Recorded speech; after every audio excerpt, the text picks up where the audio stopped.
Chapter 5265. Xiao Mu's small face was solemn, as she solemnly extended a finger and made a vow. The two men. That day is when my combat strength is at its weakest and most vulnerable. The little stoic's expression was especially serious. This heavenly law might take advantage of my weakness. Someone might also come to steal my baby. The little fellow pointed at the sky. It definitely won't be peaceful then. The two men. Sir Jojo's expression became more solemn as he spoke. I've thought it over and over. That day absolutely can't be born in the outside world. It's best if I can hide in the star domain and give birth. But I feel that it's better to be safe than sorry. I'm also not particularly certain about my due date. What if my baby suddenly comes out at a certain time? The corner of Hu Shirchen's eyes twitched, and he did his best to suppress the urge to burst into laughter. No, he couldn't laugh. If he did, he would definitely be kicked off the carriage by Sir Jojo. But looking at his Jojo's solemn and serious expression, as if he was an emperor of analysis, he really wanted to laugh. As they continued to listen, the two men couldn't help but sigh with emotion. Jojo was really looking forward to the birth of the baby. She had almost rehearsed everything once. She had thought about all the unexpected situations during the labor process again and again. It was really tiring. Mo Lien couldn't be bothered with Hu Shirchen's candlelight flickering on the side. He pulled the little stoic into his arms and softly comforted. Jojo, I'm here for everything. Don't worry about those trivial matters, alright? We'll give birth in the palace. Mother has already chosen a stable wife and wet nurse long ago. Now they're all staying in the court to secretly observe. We can't bring all these people into the star domain. It'll be troublesome with too many people and too much gossip. So you don't have to worry about these messy things, okay? You just have to be happy and cheerful every day. Then at a certain point in time, the baby will suddenly come out. Mo Lien repeated her words as he looked at her seriously. Then make it come out quickly. Don't dawdle. Get out here right now. Xiao Mu gazed at her husband with her beautiful pitch-black eyes, and she was unable to hold it in and burst out in laughter. Haha, scoundrel father. How can you say that about my baby Mo? Mo Lien pursed her lips. You don't know? This baby hates me. Every time I touch your stomach, it bounces me away. It's really annoying. The three of them chatted and laughed along the way. Soon, they arrived near the Mu family's Winter Moon Mountain Forest. The entire Winter Moon Mountain Forest was enveloped in the bright sunlight. The mountain gate of the Talisman Patrician family appeared extremely spacious and empty. When the two children guarding the gate saw the carriage coming, they hurriedly ran forward in an orderly manner. Patriarch. Little Helper recognized the person who got out of the car at a glance. It was the newly appointed young master, so he hurriedly bowed to salute. Arbor waved his hand. Patriarch, the carriage can go up. No need. Arbor got off the carriage and looked up at the plaque hanging high in front of the mountain gate. It's not a long way. Just take a walk. Yes. It wasn't like she couldn't walk. Taking a walk and breathing in the fresh air wasn't bad either. Especially this Winter Moon Mountain Forest. After Mu Jingfeng brought people to destroy it last time, it was completely rebuilt. Now at a glance, the trees and flowers were neatly trimmed, making people feel comfortable. The three of them strolled up the mountain, and soon arrived at the Mu Estate's gate. Chapter 5266. Mu Jingyuan, who had received the message from the mountain guarding boy, had already led a group of people over. When he saw Arbor, his face was full of smiles. Mu Jingyuan greets family head. Then, he bowed to Mo Lien and He Chun. The three of them hurriedly avoided it, and returned the greeting. Third uncle, why are you being so polite to me? Arbor wrinkled her little nose. Mu Jingyuan smiled. Etiquette cannot be discarded. You are now our family head, so you should be like this. There are no outsiders here. As soon as Arbor finished speaking, she saw the group of Mu family disciples behind Mu Jingyuan step forward and respectfully bow to her. Her heart stirred slightly. Third uncle was helping her establish her prestige in front of the clansmen. When he took the lead to bow, the Mu family disciples naturally followed suit and were extremely respectful to her. As she thought this, Arbor lamented in her heart. This third uncle had always supported her from the first time he saw her. Unlike the rest of the Mu family, a portion of them supported her because they were completely disappointed in Mu Jingfeng. Mu Jingyuan was different from them.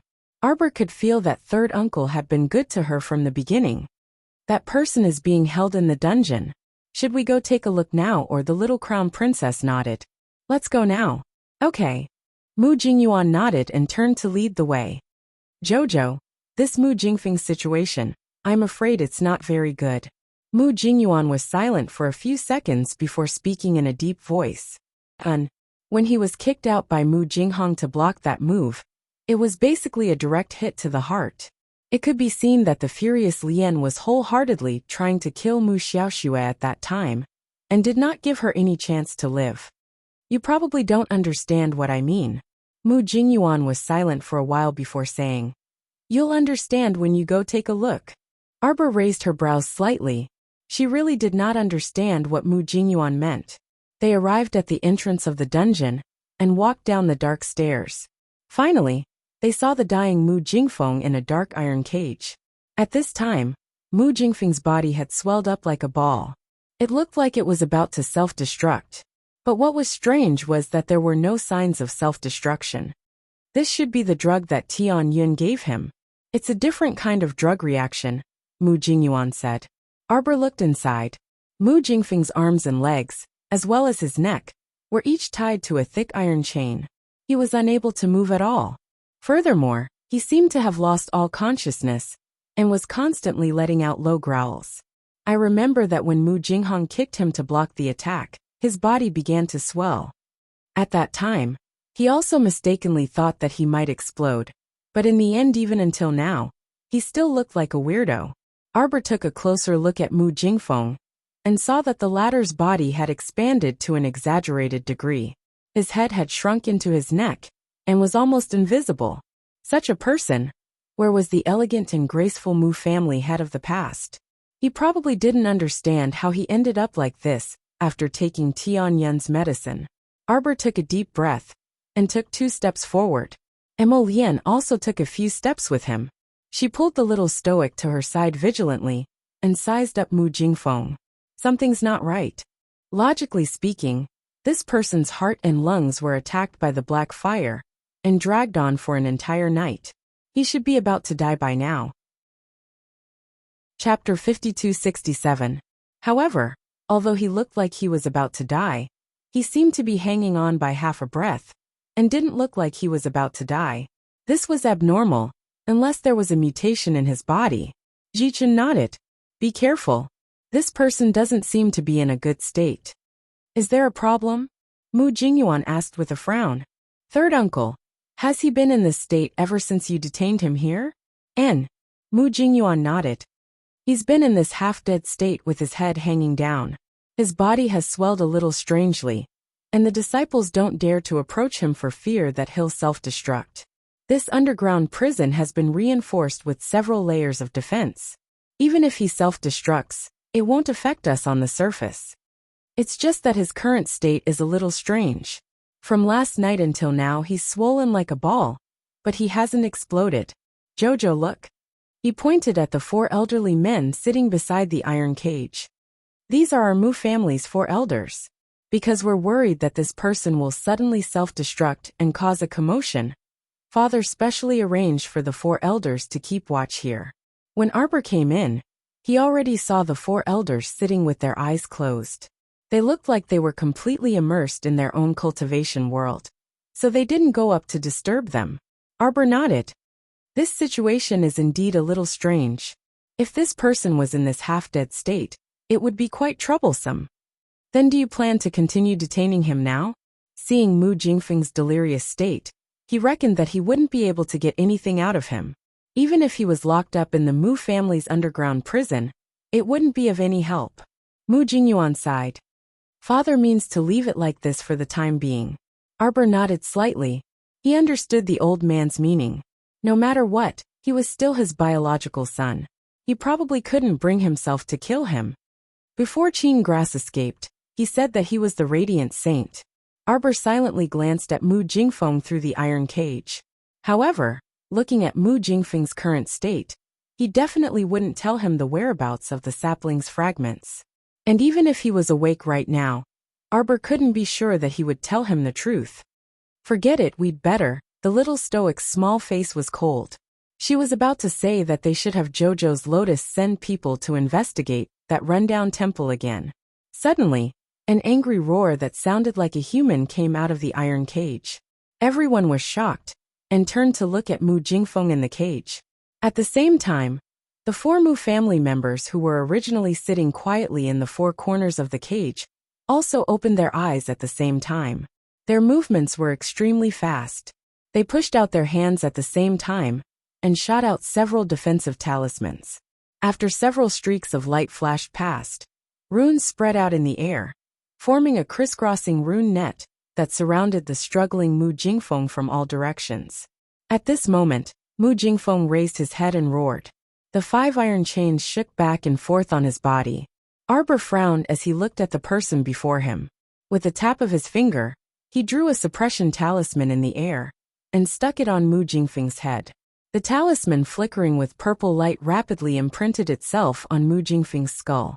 The 4 elders widened their eyes at the same time and looked in the young crown prince consort's direction. They had long heard that this young family head was a rarely seen master of void talisman creation.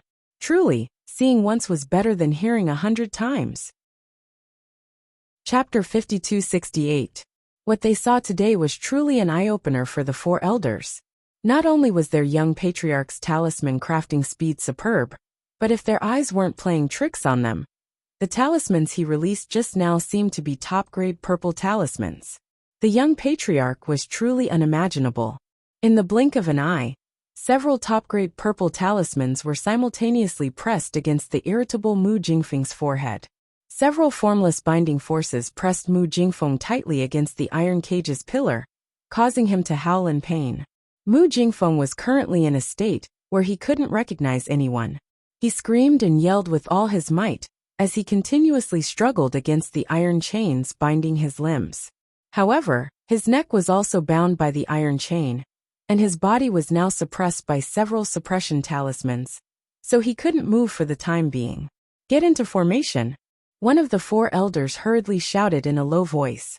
At the same time, the other 3 elders erupted at the same time. The talismans in their hands converged into a formless sword, and a majestic force rushed toward Mu Jingfeng's swelling body. "Wait!" Xiao Mu's pupils contracted and she abruptly shouted. However, the elders' momentum was already set, so how could they withdraw in time? The formless sword's force instantly struck Mu Jingfeng's body, which had swelled into a ball. In a split second, a loud boom was heard. Mu Jingfeng's ball-like body suddenly emitted rays of light, as if his body's insides had been pierced, and he suddenly leaked air. Upon seeing this, Arbor hastily signaled Emolien and He Shurchen with his eyes. The 2 waved their hands at the same time, and a defensive barrier was erected. At the same time, Mu Jingfeng's limbs and body were rapidly elongating and growing uncontrollably. His throat emitted loud noises as his head drooped abnormally. All the bones in his body were making crackling noises.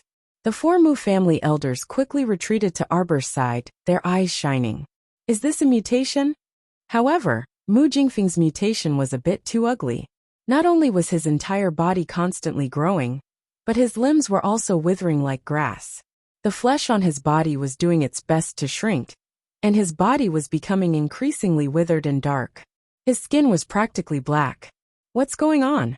Mu Jingyuan asked in astonishment. Did he really take some medicine from Tianyuan? Arbor was also puzzled by the situation. The mutated zombies I've seen in the past seem to be better than this. Yuan Shurchen clicked her tongue and said softly, "Isn't that so?" At the very least, after the transformation, he more or less looked like a human. Look at him. He doesn't look like a god anymore. Mu Jingfeng, on the other hand, no longer looked like a human. His limbs were like black branches, and his head had shrunk to the size of a fist. His entire body was trembling strangely. If he was as fat as a ball before, he was now as dry as a noodle. Hu Shurchen flicked an arrowhead made of wood spirits through the barrier. The wooden arrow hit Mu Jingfeng's body with a thump, but was suddenly deflected away.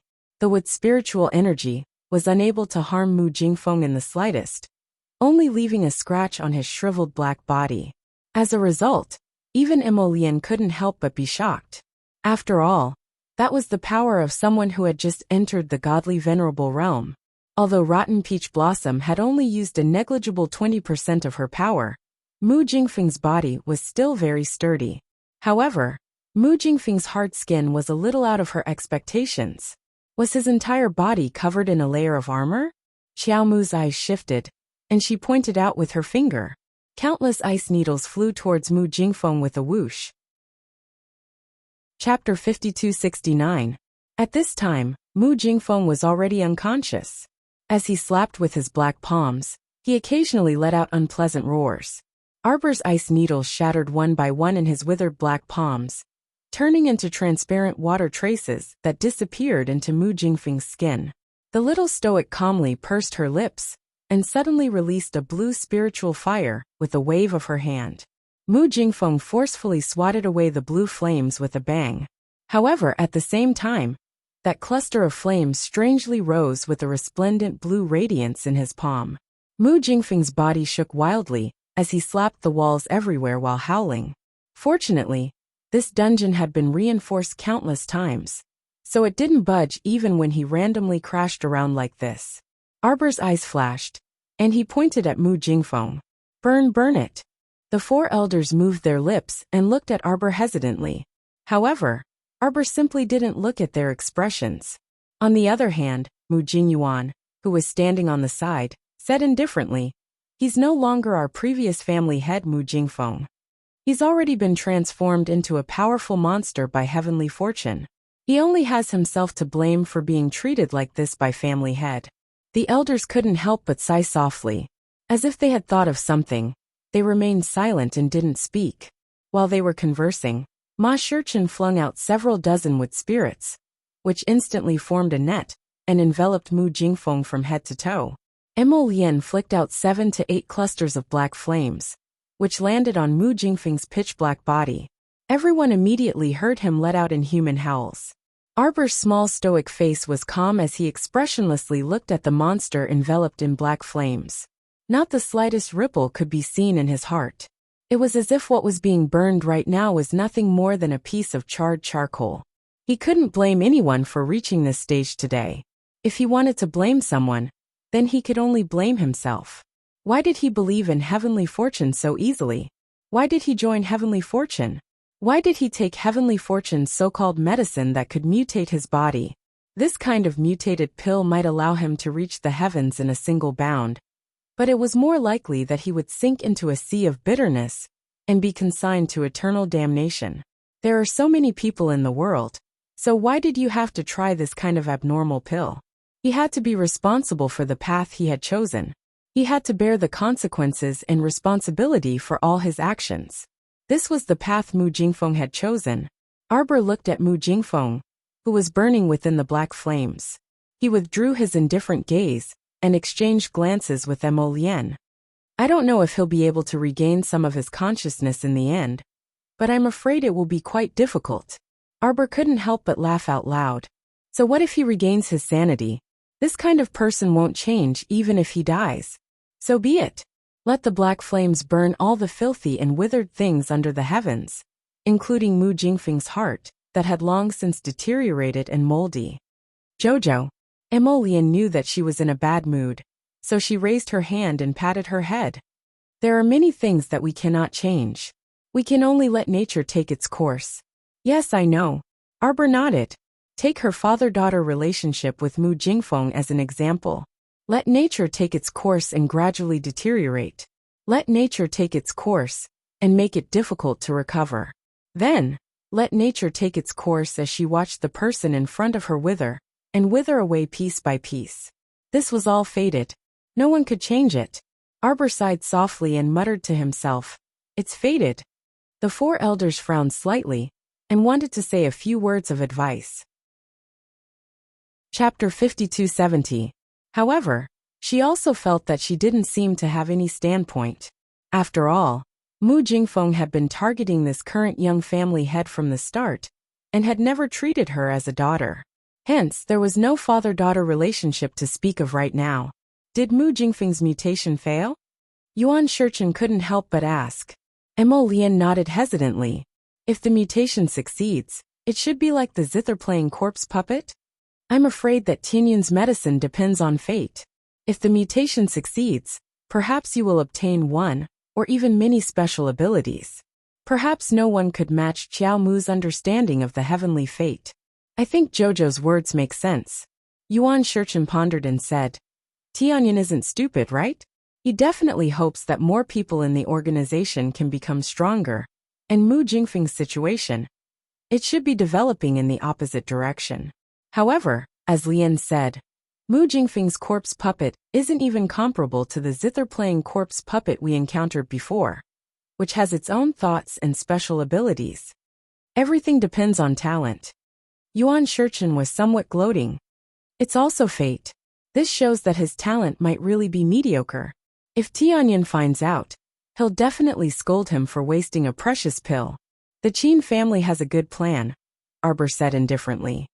That old man Qin thinks that if Mu Jingfeng's mutation succeeds, he might be able to control Mu Jingfeng and once again take over the Talisman Patrician family in Divine Prefecture. The four elders widened their eyes at the same time. Tianyun actually still harbored such thoughts? Truly terrible. Previously, they actually sympathized with Mu Jingfeng, feeling that it was indeed a bit desolate for him to be dealt with by his own daughter like this. Now that they thought about it, they really shouldn't have thought that way. This Mu Jingfeng deserved it. As a member of the Mu family, he didn't think of seeking benefits for the Mu family's disciples, and instead thought of harming the family all day long. He truly deserved to die. Just like how he controlled Prince Feline. Tianyun originally planned to use Prince Feline's identity as a starting point to control the entire Divine Prefecture. Emolian couldn't help but shake her head helplessly at this thought. She didn't know if she should say that Tianyun was too naive. Did they think that a little Prince Feline, a deposed prince who had left the center of the imperial court for so many years, could grasp the core of the imperial court? He had underestimated the great emperor of the divine land. Oh, the 5 iron chains on Mu Jingfeng's body had all been melted by the black flames. But at this moment, his mutated black body was bound by the wood spirit's large net and couldn't move. He fell to the ground, with 7 or 8 clusters of black flames still burning on his body, burning him into ashes. Rebellious girl. Mu Jingfeng bellowed as he struggled. Although the voice was muffled, Arbor heard it clearly. She couldn't help but raise her eyebrows. He actually woke up. Was he awakened by the fever? Or was this the final radiance of the setting sun? Rebellious girl. Mu Jingfeng scolded weakly. Why you caused the death of your own father? Why you won't be able to reincarnate in your next life? Bang! A huge force flipped his body over and smashed him heavily. Mu Jingfeng rolled twice, his back slamming heavily against the cage. He was barely able to catch his breath. Arbor wasn't angry at all.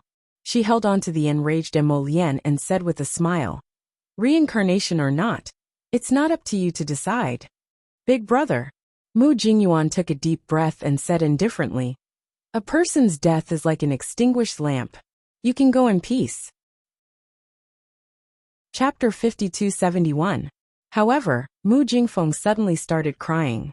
His body had already mutated very strangely to begin with, and he looked like both a human and a ghost. Now only howling could be heard, but no tears were squeezed out from his dark eyes. This crying indeed looked a little frightening. Arbor glanced at the thing on the ground that he did not know whether it was a human or a ghost, and his gaze coldly swept over. The 4 elders could not bear it and sighed as they asked, Jingfeng, do you have something to say? A person's words are kind when he's about to die. If you have something to say, just say it. Arbor sneered in his heart, but the cold glint in his eyes did not recede as a hint of mockery surfaced. These people were quite funny. Each and every one of them was surrounded by holy light. Those who did not know would think that they were monks from a temple, who had to be merciful. He had already been beaten to such a state, so stop putting on airs, all right?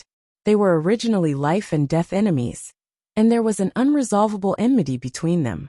To Arbor, it was truly a little mushy and disgusting for him to insist on saying something before he died to reconcile. Could a conflict that had never been resolved in one's lifetime really be able to repent at the moment of death and have one's heart soften? Stop joking, all right? Those were all nonsense written in those books on the market. In reality, they could not possibly exist. Thump, thump, thump. Mu Jingfeng pounded the ground again and again as he let out loud howls. Arbor turned to leave, but Mu Jingfeng's pounding became even more urgent. A dark-skinned elder immediately blocked in front of Arbor and said with a somewhat complicated expression, "Family head, just listen to what he has to say." This little family head's heart was truly ruthless when it twisted. Mu Jingfeng was about to die, yet there was not the slightest bit of gentleness between her brows.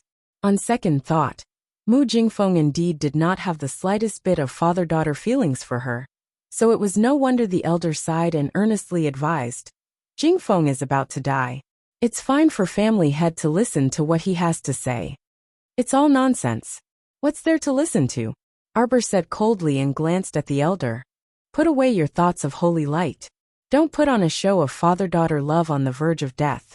These things, you can't see them." Ma Yingchen giggled. She leaned against the iron bars and laughed. "Aya, our Jojo is about to get angry. Hurry up and get out of the way. Don't block the way. Old man. Old man." Arbor didn't need to look back to hear the sound of hurried footsteps. Accompanied by Mu Jingyang, Mu Wuxia, and the others, Old Master Mu quickly walked in. When they saw Mu Jingfeng's condition, everyone couldn't help but be shocked. Mu Jingfeng slammed the ground again and again, as though he was pounding heavily on everyone's hearts. Mu Wuxia stood at the back of the crowd and carefully glanced at the young crown princess' cold expression. His heart skipped a beat. The little stoic's complexion didn't look good at all. It seemed like she was about to explode. He shouldn't provoke her at this time. If she started coughing crazily and got angry, the entire family would probably have to bear the consequences. Roar, roar. Mu Jingfeng panted heavily and crawled with his withered claws. He turned his head with difficulty to glare at Arbor. What's wrong with him? Mu Jingyang stomped his feet in anger. Why did he become like this? Mu Jingyuan said indifferently. After taking Tianyun's whatever pill, his body's transformation probably failed. Chapter 5272. Why is eldest so muddle-headed? Mu Jingyang and Mu Jingzhuang sighed in unison. Seventh uncle Mu Jingrui was also very calm. He shook his head and took out a wooden box to take out a life tablet. Eldest brother's life lamp has already completely shattered. Logically speaking, he should already be dead. Mu Wuxia cried out. It can't be, right? Then eldest uncle right now isn't he? Corpse puppet? This word popped up in everyone's minds. Mu Jingrui threw the box into the iron cage and sighed. Eldest brother is muddle-headed. Mu Jingfeng suddenly pounced over, but he was stopped by the iron bars. He was squeezed between the iron bars, and his deformed face was firmly pressed against the iron pillar. His two eyeballs were practically unable to move as he stared at Xiao Mu from the corner of his eyes. I'll bury me with your mother. Mu Jingfeng pounced over to stare at Arbor, only to spit out this sentence with much difficulty. Everyone was startled and looked at him in astonishment. Could a corpse puppet still have a clear mind? What did this mean? It meant that Tianyun's methods might have completely leveled up. Would the corpse puppets they created in the future still retain the wills of the people when they were alive? Or would they all have thoughts? If that was the case, it would be even harder to deal with. A corpse puppet's body that was impervious to swords and weapons, in addition to a brain that could think, would it be able to compete with the cultivator's world? Xiao Mu gazed at him coldly. Mu Jingfeng's mutilated and mutated body was clearly reflected in her eyes, which were only bones without a shadow of a person. Everyone saw that Mu Jingfeng, who was a corpse puppet, actually shivered in a very human-like manner. When they saw the cold light in the young family head's eyes, they all felt a chill in their hearts. Too cold.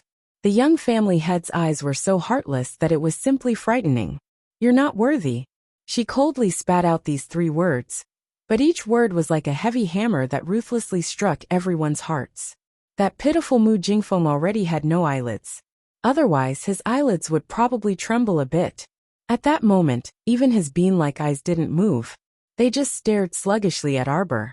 Mu Jingfeng, until the end of my life, I, my mother, will never forgive you. You don't deserve to be buried with her. Look at yourself. You're just a pile of bones and a disgusting body.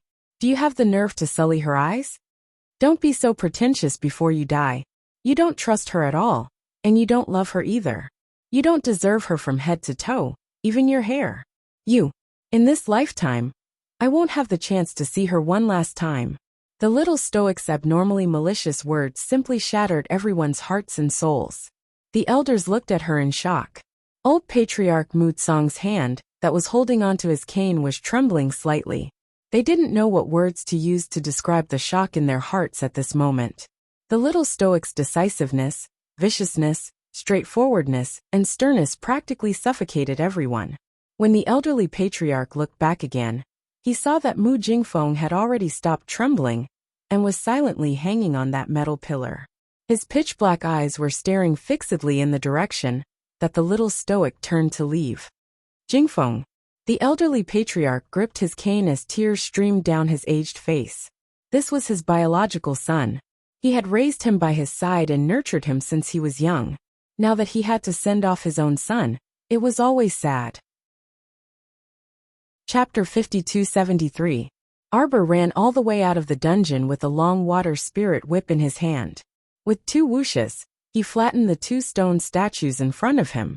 She clenched her fingers tightly, until her husband quickly floated over and hugged her in his arms. He gently pried open her fingers one by one. Jojo, don't be sad, okay? Don't you think I'm cruel? Don't you think I'm abnormally vicious? I didn't even agree to a dying person's request. How heartless I am, how ruthless and heartless. But I don't want him to disturb my mother's rest. Because he doesn't deserve it. Nonsense. Jojo is the most soft-hearted person in the world. Emolien hugged her and gently comforted her. He really doesn't deserve it. When they first returned to China, although Jojo didn't say it, Emolien knew in her heart that she had some expectations. She would be nice to anyone who showed her kindness. However, Mu Jingfeng personally, bit by bit, destroyed this originally thin father-daughter relationship with his own hands. I'll definitely kill the person who gave him the drug and told him to die. This is the last bit of obligation I can do for him as his daughter. She would avenge her father. Whoever killed him, she would kill that person.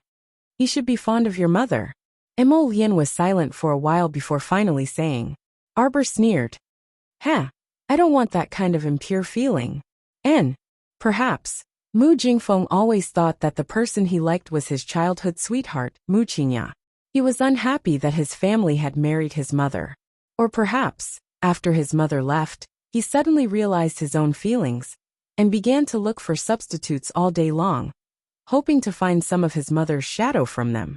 For example, his mistress Yuan Qiong had eyes that resembled his mother's. However, it was only a slight resemblance. No one could become Long Chuyan, and no one could be Long Chuyan. Long Chuyan was already dead. She could never come back. The past was the past. There was no turning back. Arbor didn't stay long in the Mu family and left. Old Master Mu was saddened by the death of his eldest son.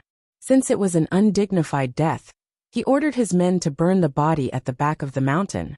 He found a secluded place, erected a cenotaph, and sent someone to inform Arbor. After Arbor sent the Mu family away, he stood quietly in front of the window for a long time. In the end, he didn't say anything. Emolien walked in from outside. When he saw his wife's sullen expression, he couldn't help but frown. He walked up to her and hugged her. It's all in the past. Don't think too much about it, okay? Arbor nodded. Let's not think about it. There's no point in thinking about it. Now that we've touched the pastry that is the city of shadows, the celestial luck will surely retaliate. We have to be prepared. All right. You don't have to think too much about these troublesome matters. Leave them all to your husband. Emolien lowered his head and kissed her forehead. Go to sleep first. Baby Emo will only be happy if you sleep well. Arbor touched his belly and thought that he was right. Even if she didn't sleep, baby Emo had to sleep. For the sake of Jojo's baby, she had to have a good sleep. Who would have thought that her husband was implying that the baby Emo in her stomach would only start to meditate after she fell asleep? It wasn't that her husband was blindly guessing. He had discovered it after days of careful observation. Chapter 5274. He felt that his conjecture was quite accurate. This mother and son pair was truly interesting. During the day, she would meditate and cultivate. When they slept at night, he would meditate and cultivate. Haha, they really complemented each other quite well. Sir Jojo didn't notice that her husband secretly rolled his eyes at her stomach the next day. Arbor woke up early and was planning to take a group of little radishes for a stroll in the garden when she encountered Duanmu Qing, who was walking up the steps. Duanmu Qing was dressed in a cyan robe and appeared to be in high spirits. Arbor hastily walked closer to him and sized him up, her gaze landing on his wrist. The little stoic's face involuntarily darkened. The latter hastily explained, "Don't worry, it's just a small injury. I just tied it up to put on an act recently. In reality, the wound has already subsided. After that day, the bleeding stopped long ago, and the scars are almost gone." "Actually, you didn't have to do this," the little stoic muttered softly. However, Duanmu Qing smiled faintly at her. "There's nothing wrong with me. Jojo, there's no need to worry. I'm just putting on a show to the public." Arbor grunted in response. She naturally understood. At that time, Lotus announced to the public that Yellow Crane's team was leading everyone to research the antidote under her instructions. Duanmu immediately went with the flow and cut his own wrist. He played along with Lotus's words and finished the show. It was all to prove that the holy fruit was ineffective. They still had to concoct the antidote themselves and cooperate with the pharmacists. They weren't willing to see Sir Jojo become the target of public criticism, even though these targeted citizens probably couldn't do anything to her. But they just weren't willing. They weren't willing to see Jojo receive such a bad reputation. Arbor knew their thoughts, but she was still unwilling to see Duanmu Qing disregard his own life every time. She glanced at him and slapped a bottle of medicine into his hand. "1 pill a day to replenish your blood and qi." Duanmu Qing was taken aback and was momentarily speechless. Heavens, he had only made 2 small cuts on his wrists. With his current level of cultivation, did he need to replenish his qi and blood in such a comical manner? It's unacceptable for a man to not cherish himself. Sir Jojo waved his hand at him and said with a cold face, "Be careful of your qi and blood."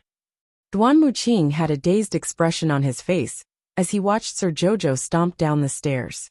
A hand suddenly reached out from the side and snatched the bottle of medicine from his hand. "Hey, Duanmu, is that the medicine that Jojo gave you to replenish your qi and blood? Doesn't your vitality look good? Why do you need to replenish it?" Duanmu Qing looked at the little fatty in front of him speechlessly. He uncorked the bottle and poured out a pill. "Since Jojo told you to take it, it must be for your own good. Hurry up and eat. Don't let Jojo worry." Duanmu Qing looked at him expressionlessly. He silently took the bottle and stuffed it into his arms. Then, he stared at the pill in the little fatty's hand. "Hurry up and eat it. Don't let Jojo down." The little fatty stuffed the pill into his hand and urged him. Duanmu Qing had no choice but to swallow the pill in one gulp. In the next second he froze on the spot. The word bitter was written all over his face. Heavens, Jojo was such a scammer. This was really bitter. It was the first time in his life that he had taken such bitter medicine. Chapter 5275. Ptahahaha. Qi Xianxian, who had been hiding at the side, suddenly jumped out and laughed wildly while slapping her thigh. How much coptis did Jojo add to the medicine that replenished Duanmu's blood and qi? It was so bitter that Duanmu was showing an expression. Jojo was so funny. Ha ha ha ha, she used this bitter medicine to punish Duanmu Qing for acting on his own accord and not taking himself seriously. Qi Xianxian looked at Duanmu Qing sympathetically and patted his shoulder. "Remember to take it every day until Jojo tells you to stop. Otherwise, Jojo will ignore you." Duanmu Qing's face was completely scrunched up. His gaze followed Qi Xuanxuan's laughing figure. His eyes filled with grief and indignation. What kind of stupid teammate was this? How dare she laugh at him? Qin Hong flipped over all the items on the table and glared at the guard who reported the news. "Are you sure? This is the news from Lord Qin Herb." "I'm very sure," the guard said hurriedly with his head lowered. Lord Qin Herb also said that he hasn't fully recovered yet, so he temporarily returned to the City of Shadows with Mu Jinghong and her daughter's stairway talisman to heal. Idiot! Qin Hong scolded. Idiot, idiot. They were all idiots. They couldn't even do such a small thing well. What else could he use them for? The guard lowered his head and didn't say anything. At this time, he would be punished by the patriarch if he said anything wrong. For safety's sake, he should speak less. What have eldest young master and second young master been doing recently? Eldest young master has been listening to music and watching dances in the courtyard. Miss Ran is serving him by his side. Ha! Qin Hong laughed instead of being angry. He was on the verge of exploding with rage. He seems to be living a carefree life. The guard didn't dare to say anything. What else could he say? If Lord Qin Herb was here, he would still listen to Patriarch Qin and scold eldest young master. He was just a small guard and didn't dare to say anything. It was safer to say nothing. Where's second young master? I haven't been able to find second young master's whereabouts recently. The guard lowered his head even more. As expected, the moment he finished speaking, family head Qin slapped him across the face. The guard groaned inwardly, following the momentum of the palm wind. He rolled to the door and hurriedly rolled twice on the ground to show that he really had to accept his punishment. Scram! Qin Hong got angry when he saw him like that. As expected, he roared at him. The guard heaved a sigh of relief and hurriedly covered the crooked hat on his head and rushed out in a panic. They are all troublesome things. Qin Hong angrily smashed an inkstone beside him, a trace of anger flashing through his heart. He had asked Mu Xiaoxue to do something for him, and it turned out to be like this. This young lady's ability to handle matters was truly incomparable to her mother's. One was up in the sky while the other was down on the ground. It was really depressing. Qinpa angrily sat down and flung off her robe. She wanted to pick up the kettle, but when she looked, she found that everything on the table had been thrown to the ground. Bastard! He slammed the table and shouted outside. Are all the people outside dead? Hurry and clean up this place for this patriarch. 2 trembling servants came in and quickly cleaned up the place with their heads lowered. Then, they brewed a new pot of tea for family head Qin. Qin Hong's face was cold. He drank half a bellyful of tea. The more he thought about it, the angrier he got. With a bang, he put down the teacup and walked out. Chapter 5276. Where is eldest young master? He didn't do proper work all day, and didn't think about how to complete his mission. Instead, he mingled with some orioles and swallows. How did he give birth to such a disappointing son? Eldest young master is at Xianglan Mountain's small courtyard, the guard said with trepidation. That was eldest young master's own property in the capital. It wasn't like the shops of the Heavenly Fate organization that Prince Mo had ordered people to seize and raid. The 2 young masters had many open and secret properties, and most of them were still in good condition.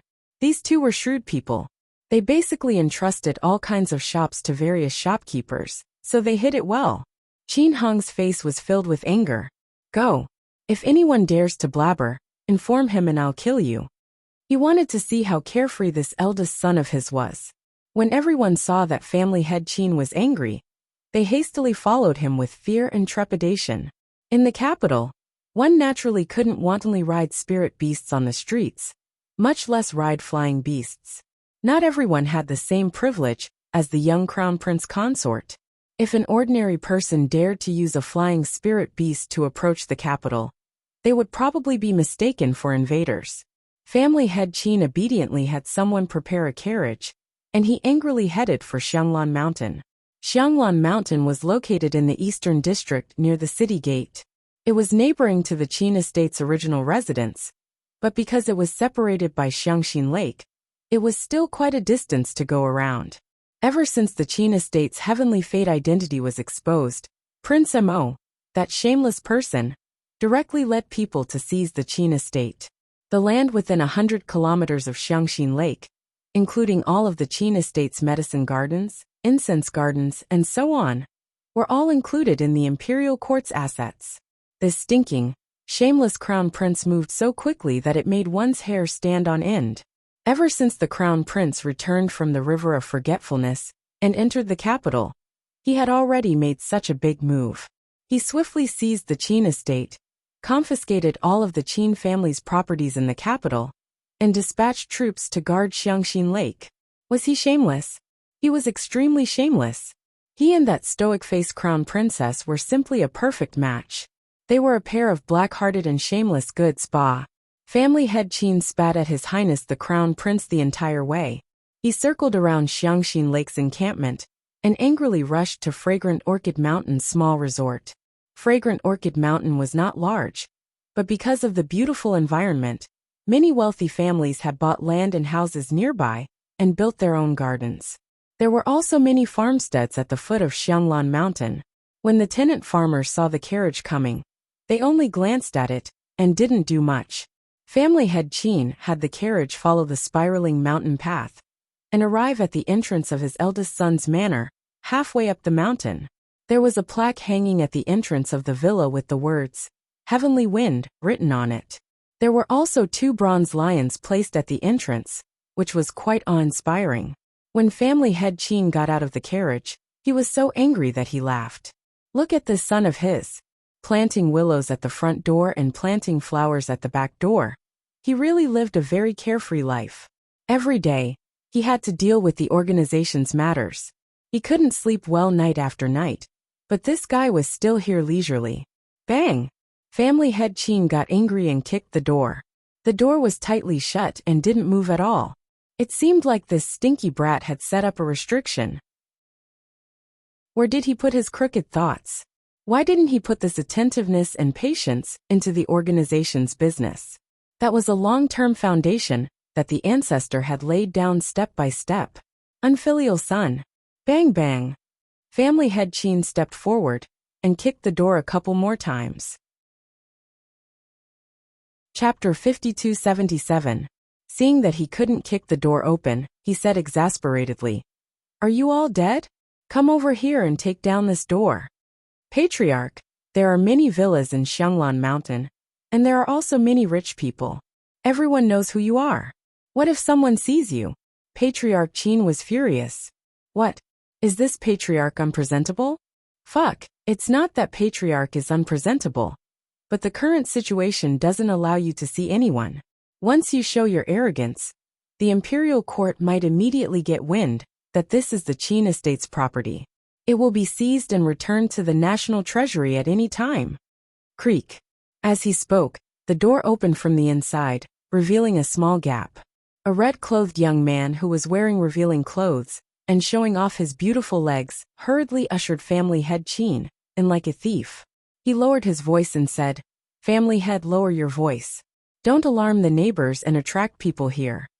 This is the private property that young master saved with great difficulty.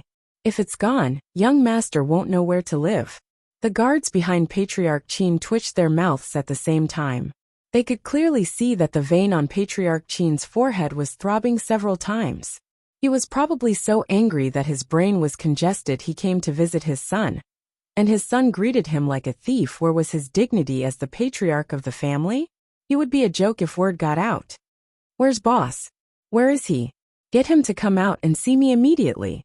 Patriarch Qin angrily rebuked, but that red-clothed young man hurriedly came up and covered his mouth. That fragrant wind blew in his face, making Patriarch Qin so angry that his head kept throbbing. What kind of coquettish sluts were these? Men didn't act like men, all of them revealing their chests and legs. Could it be that his son had been led astray by these coquettish sluts? Abruptly flinging that young man's hand away, Qin Hong pointed at him and was about to shout. Hong Yi hurriedly opened the door a little and beckoned everyone in with his finger. "Hurry, hurry, come in.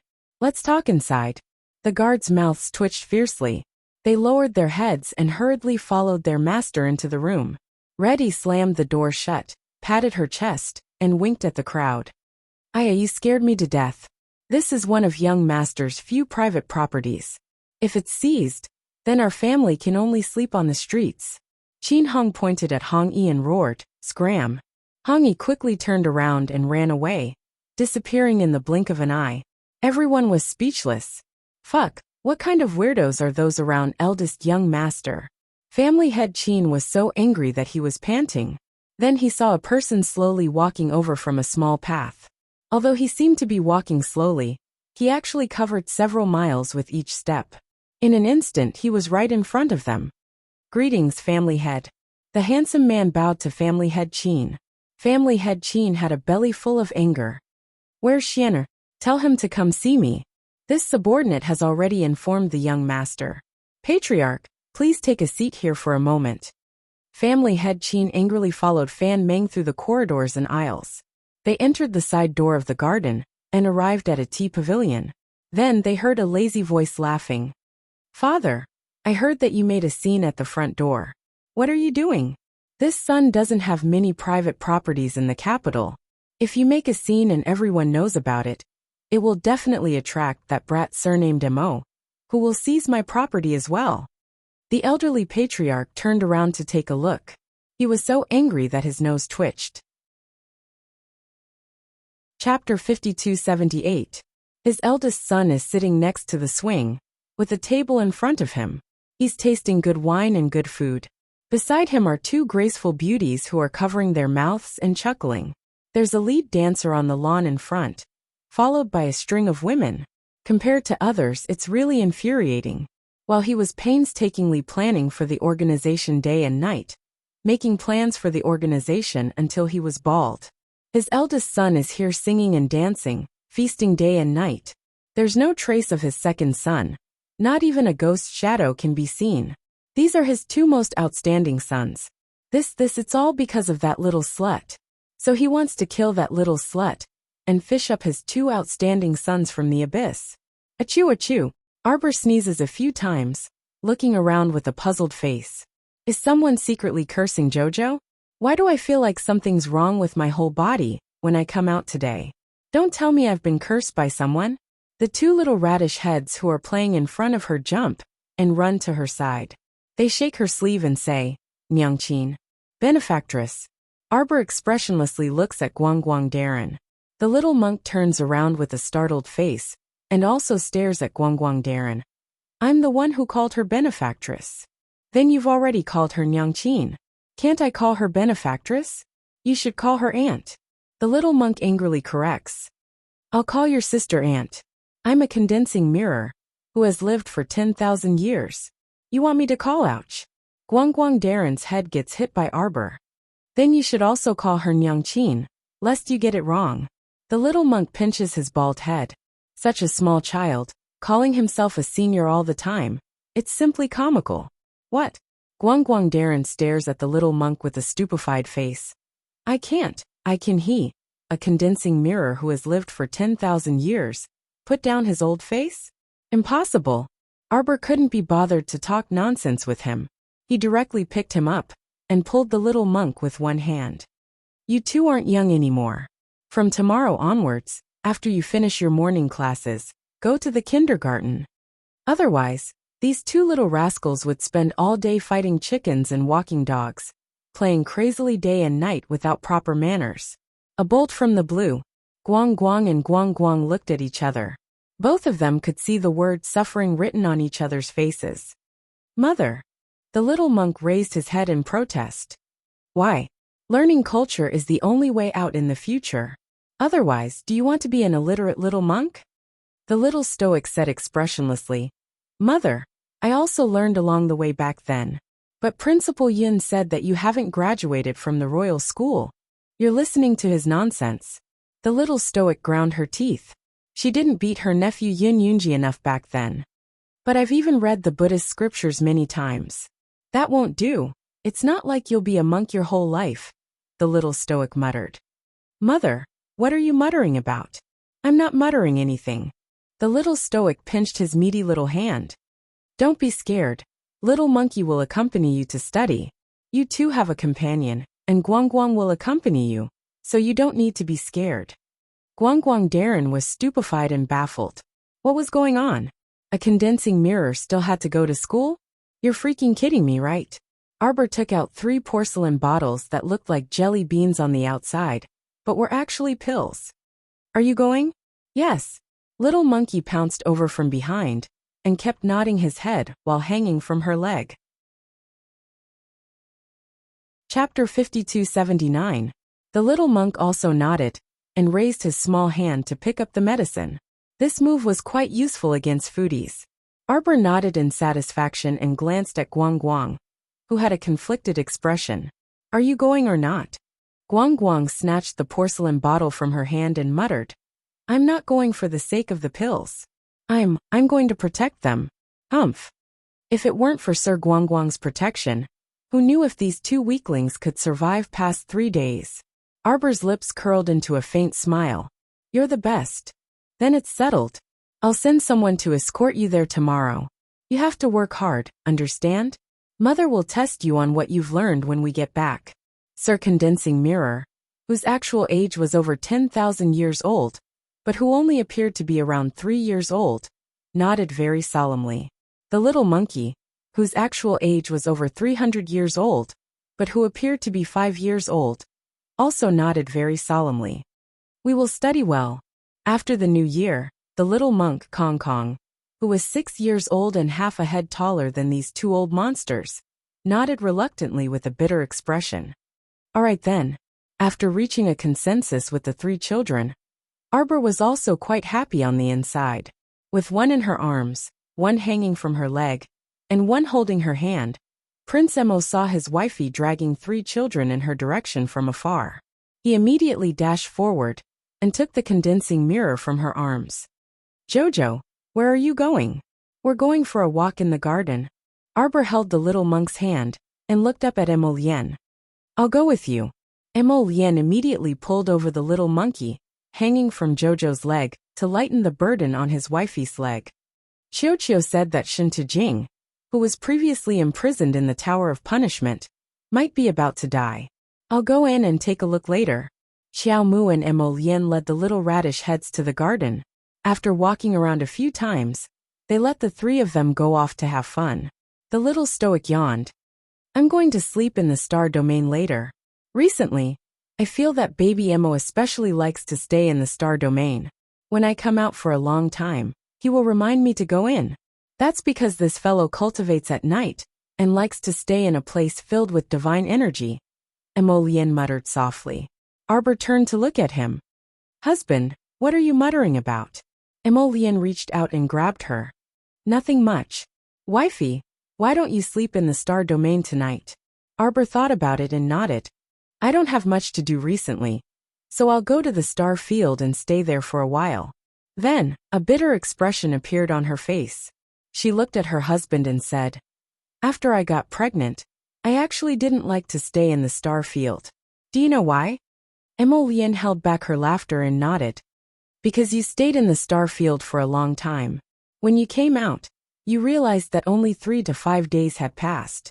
This way, you'll feel as if you've been pregnant with baby Emo for several years. The little stoic patted the back of her husband's hand in passing. Husband, you understand me too well. But in truth, if you don't have anything to do, just stay in the star field and draw talismans and refine pills. If you're mentally strong, you can also personally plant medicinal herbs. The main reason was that firstly, it would be safe and reassuring. Secondly, baby Emo liked it.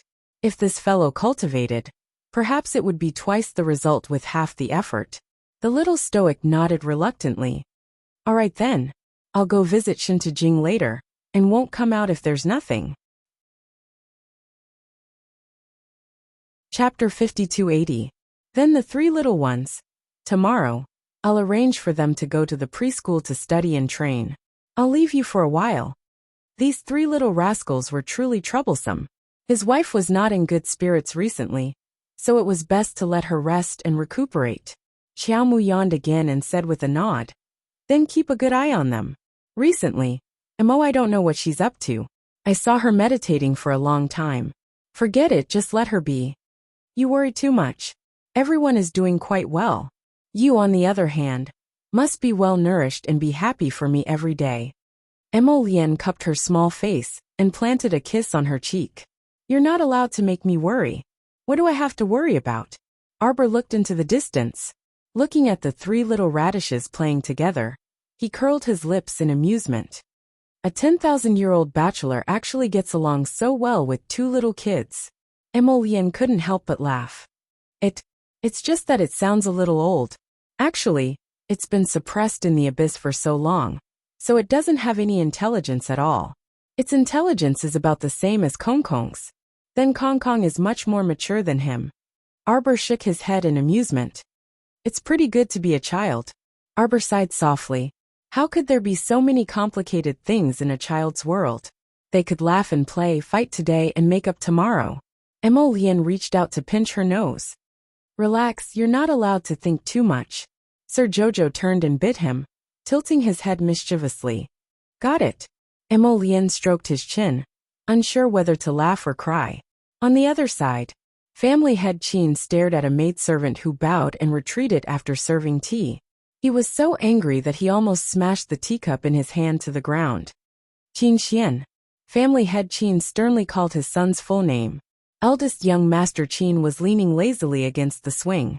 His hand trembled when he was caught off guard by the old master's yell. He almost spilled all the wine from the wine glass he was holding. Father, what are you doing? Eldest young Sir Qin looked back helplessly at his unusually indignant old father, and pursed his lips in exasperation. Father, it's bad for your liver to be angry. It's better for you to calm down a little. You also know that anger is harmful to the liver. And you also know that you should calm down your old father's emotions. Then why can't you work harder for your old father? Pack up and follow me back. Where are you going? Eldest young Sir Qin was rather exasperated. He stared at his father and said, Father, can you focus on your career and not meddle in your son's affairs?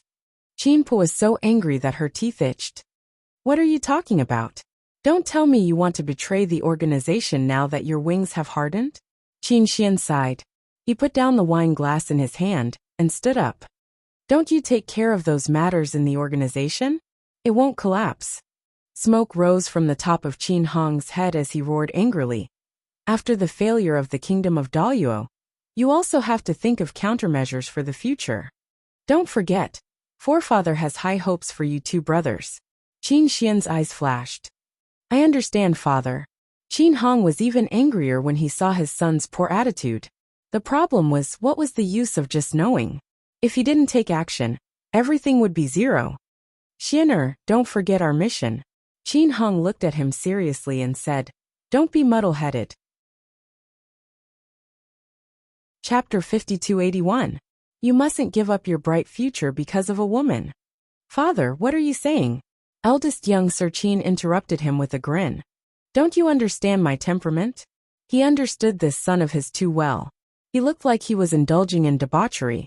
If he had always been like this to all women, then he would be at ease.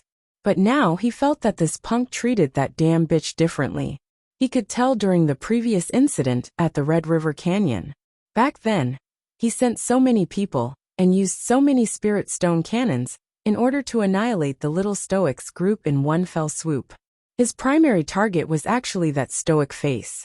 He wanted to kill this uncertain factor, but with her standing in the way, he felt that his two sons weren't that reliable when working for the organization. They were bound by her influence.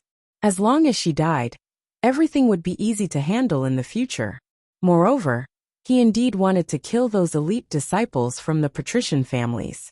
The best method was to capture the corpses and use corpse poison without restraint to see how valiant these mutated elite disciples could be. In the end, because boss sent Gong Songfeng, the underground hall's hall master, to intervene, the entire operation was completely bound and couldn't operate normally. Letting the tiger return to the mountain would lead to endless trouble. This was why he was so vexed. Later on, he kept wanting to kill this Stoic face, but things always went against his wishes. This also included the fact that his two sons sabotaged the operation. The more they valued this Stoic face, the angrier he became. Fortunately, this matter hadn't been exposed to the ancestor yet. If the ancestor knew, they probably wouldn't end well either. Father, don't worry. Give me some time to think it over. I promise to help you think of a good way to oppose the imperial court. Eldest young Sir Qin said to his old father with a chuckle. It's best that you can think this way. Qin Hong reminded him worriedly. The matter in the state of Daluo was a complete failure. I think there's no need to continue with that Lilier plan. Eldest young Sir Qin's eyes flickered, and he softly made a sound of agreement. Qin Hong suddenly paused, and he abruptly turned to stare at his eldest son. Do you know where your second brother went? These two brats were like dogs biting dogs all day long. On the surface they were polite, but on the inside they were wrestling with each other. He didn't know where his second son had gone, but it was impossible for his eldest son to not know, because his eldest son would definitely keep an eye on his second son's movements. Qin Yu seemed to have thought of something and cried out involuntarily. Could it be that second brother has gone to the Pingjin Prairie? He went to exterminate those Lilier. Otherwise, why would they suddenly lose track of their whereabouts without any news at all? This meant that second brother was not in the imperial capital at all. The old nest of the country of Dayuo had already been annihilated once by the Tsang Prefecture's emperor. Now it was pretty much in decline. However, Lilier's hidden base had always been well hidden and had never been discovered. Only his family knew where Lilier's experimental base was. He's crazy. Qin Hong shuddered and hurriedly walked out. No, he had to stop his son. His actions were tantamount to betraying the entire Sky Fate organization. If the old ancestor knew about this, Qin Hong could not imagine how the old ancestor would punish his outstanding son. Chapter 5282. He couldn't let his son be ruined by a woman. Father. Eldest young Sir Qin flashed in front of him and said with a smile, "Why are you so flustered? You knew long ago, didn't you? When did he leave? Tell me. Hurry up and tell me." He set off the night before yesterday. The base should be in ruins by now. The eldest young Sir said with a smile. Why did you do that? Qin Mu reprimanded angrily. Father, don't you think those things are disgusting? Eldest young Sir Qin blinked innocently. I wanted to gouge out their eyeballs the first time I saw them. You guys. Qin Hong muttered to himself. Crazy, really crazy, crazy.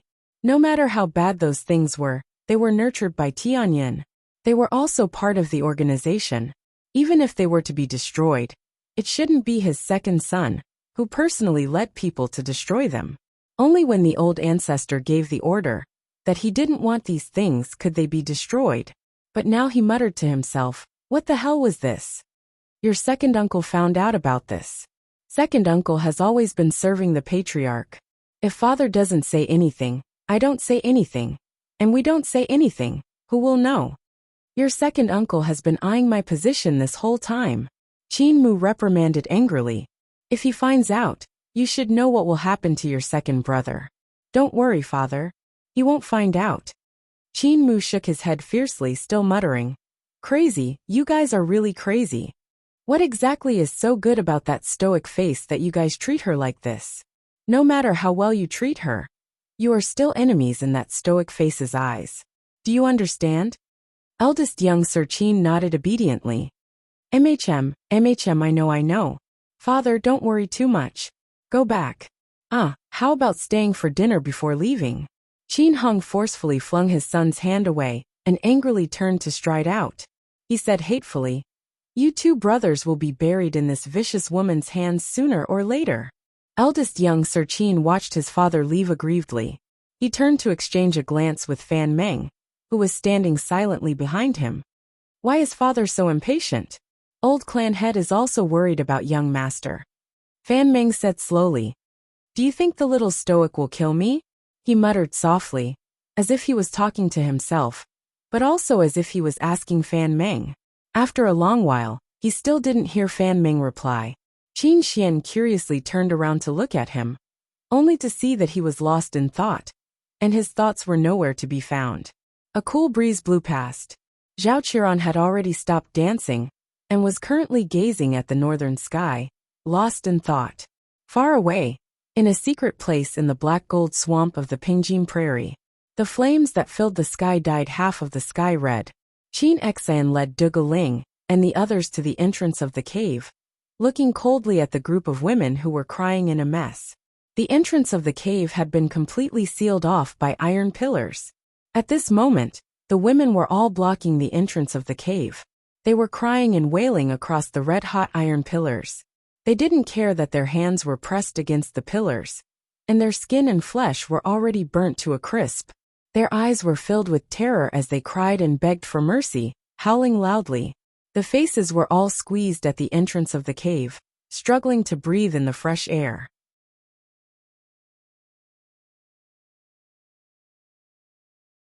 Chapter 5283. Unfortunately, none of them were able to come out. Even when one of them reached out and tried to pry open an iron pillar, she was hit by a lightning bolt. But soon, she realized that her hand had been hit by someone. Her entire arm fell into the fire and was burned away in an instant. I can finally burn these things, young Master Omega Katoka said expressionlessly. A light chuckle came from behind. I was wondering why it was so lively here. So they were burning corpses. The second young master's gaze turned severe, and he coldly turned around to look at the young man, who raised his hand to greet him. Why is family headlong here? Second young master doesn't need to guard against me. Long Yun waved his hand at him with a grin. I'm not interested in your Qin estate's internal strife, and I won't speak carelessly to others and expose second young master's movements. Young Master Omega Katoka stared at him coldly. And then, nothing. Long Yun was still chuckling as he glanced at the second young master and said, I was just passing by and was slightly curious when I saw the thick smoke here. Passing by, you freaking passed by the river of forgetfulness and came to the Pingjin Prairie. Do you think others are stupid, or are you stupid? What kind of path did you take? Long Yun took the opportunity to look forward and clicked his tongue repeatedly. It seems that all these lily are here. Second young master is indeed generous to dispose of all the lily in one go. If the little stoic knew about this, she would definitely be very happy. Sikong Fuling, who was following behind young Master Long, harumphed and muttered inwardly, happy my ass. Regardless of whether she was happy or unhappy, her eternally unchanging stoic face was always cold and infuriating. Family head Long is also quite generous. Young Master Omega Katoka glanced at him meaningfully. Unifying the river of forgetfulness in just a few short months. Your methods are truly outstanding. Hey, you flatter me. It's just that the Long clan of forgetfulness has a great foundation, and I'm merely inheriting the foundation of my ancestors. Ha ha ha. Omega Katoka glanced at him coldly. You're too modest, Master Long. You are now the family head of the Forgotten River Dragon clan. He was also the leader of the demon sect. Being overly humble was equivalent to being arrogant. Omega Katoka said coldly, the Wangchuan Duo clan only exists in name. The other two small aristocratic families of the River of Forgetfulness are no match for your dragon clan. Aside from Morong of the River of Forgetfulness, you, as the head of the Long family, can be considered the most powerful family in the River of Forgetfulness. Ayaya. I didn't expect second young master to praise me like this. Long Yin laughed heartily, looking very happy. As expected of my partner, your analysis is on point. Second young master said expressionlessly, what are you doing here? Don't talk about passing by, it was on the way. So fake. Long Yin blinked and chuckled as he nodded. Alright. Let's be frank with each other. As for me, I happened to pass by the Tsang prefecture 2 days ago and noticed that someone was acting strangely. Young Master Omega Katoka's eyes flickered. Couldn't Duan Yu be kinder? What kind of trouble was he up to now? He was even more detestable than when he was in the lower star domain. He would jump out from time to time like a cockroach that couldn't be killed. Right, you didn't guess wrong. That person is acting strangely. That person gathered 30,000 elite troops from the 3 prefectures and personally led the troops. From the direction I saw, they seemed to be heading straight for the City of Shadows. Chapter 5284. That 30,000 soldiers is merely an overt move. I feel that with this guy's black-bellied level, it's impossible for him to only bring 30,000 people over. He must have set up many spies, and he might have even secretly ordered people to bring another 300,000 soldiers as reinforcements. Dugaling's small fan nearly fell from his hand. He revealed a shocked expression. It can't be that bad, right? Would His Majesty of Tsang Province be so shameless? With the elites of the 3 provinces gathered, 30,000 soldiers are still not enough to take down a City of Shadows?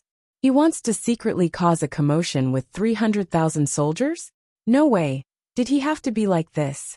Do you know what he can do when he's shameless? Long Yin chuckled. We have to guard against him, don't we? The second young master expressionlessly said. It's not like he's shameless for the first time. He and that emo fellow were simply different tunes to the same effect. They were both shameless people, and were more adept at deceiving others. Duguling hastily picked up his small fan and waved it. Then are we going over? Of course we're going. Family had long revealed a warm-hearted expression. But we can't just go like this. We have to make all the necessary preparations before going. Duguling glanced at him. It seems you already have a very good plan? Tell me, the second young master coldly said. We can lure the enemy deep into the city, and then encircle, and annihilate them one by one. Long Yun's smile deepened. Duguling's eyes widened. You mean we're going to use the empty fort strategy, and invite the enemy into the trap? Young Master Dugu is brilliant, Long Yun praised. It was so effortless to talk to smart people. He only had to say the first half, and the other party could immediately guess the second half. Young Master Omega Kotoka glanced at him, and said aloofly, I can tell you very responsibly that this isn't a bad idea. However, Duan Yu isn't a fool and might not fall for your trap. That's not true, that's not true. The more conceited and intelligent a person is, the less likely they are to consider everything thoroughly. That person is also like that. Young Master Omega Kotoka's expression involuntarily flickered when he heard this, and he quietly said, Then this young master will wait and see. In the knockoff Tower of Punishment, as soon as Arbor entered the first floor, he saw the residual shadow of the small tree swaying back and forth on the opposite wall. The branches were swaying and dancing, and the residual shadow was emitting weird laughter. He felt as if he had entered the first level of hell. It's me. Arbor rolled his eyes weakly. Qiuqiu's afterimage immediately stopped swaying, and asked in a methodical manner, Master, please feel free to look around. From the 1st to the 12th floor, each floor has a new experience. Which floor is Shintujing on? Shintujing is now in the 6th layer of the Forest of Thousand Blades, Arbor said expressionlessly, Send me there. In the blink of an eye, he was already standing at the entrance of the 6th floor. Looking into Arbor, the simulated environment was really a small forest however. What was hanging on the tree were not leaves, but small shiny throwing knives. He saw Shintujing hanging from a huge tree on the verge of death. Her entire body was bleeding, and it was impossible to see how many small bloody holes there were on her body. You said she was looking for me? That's right, Master. She said she wanted to tell you something, and begged you to give her a straightforward way to die. It looked like this Shintujing was really screwed over by the sapling Qiuqiu to actually say something like this. Chapter 5285. Qiuqiu, wake her up, Arbor said. Yes, Master. The little treant abruptly hopped on the ground and stomped its tiny feet. Several thin, sharp blades fell from the top of Shintujing's head and pierced through the back of her ears with a few whooshes. A squeal akin to a pig being slaughtered abruptly rang out. Shintujing couldn't help but shudder. When she opened her eyes and saw the little stoic's expressionless face, she actually heaved a sigh of relief and wailed mournfully. Crown Princess, I've thought about it and remembered the location of Lilier's base. I'll tell you right now. This is the last thing I know. I've already told you everything I know. Please finish me off immediately, Crown Princess. Give me a quick death. Arbor blinked. She didn't expect that the knockoff Tower of Punishment that Sapling set up would actually frighten a demoness to the point of crying, and even repeatedly asking for death. Sapling was truly capable. Arbor glanced at Qiuqiu, who had its head held high, and was pacing back and forth with its hands on its hips, and couldn't resist saying, Although your Tower of Punishment is a knockoff, but now it looks rather formidable. That's only natural, Master. Qiuqiu shouted with its hands on its hips. Don't look down on my Tower of Punishment. My Tower of Punishment is only a few levels lower than the one set up by Heavenly Law. MHM. Arbor hooked her finger at it. Qiuqiu jumped into her palm. Arbor stroked it and paused for a moment before suddenly asking, Did you hear strange cries? Oh, it should be coming from the realm of misfortune. Sapling waved its branches without being surprised. Do you still remember, Master? Earlier, you sucked that duo clan member into the heart of misfortune along with a large ship. MHM, I remember. Arbor nodded.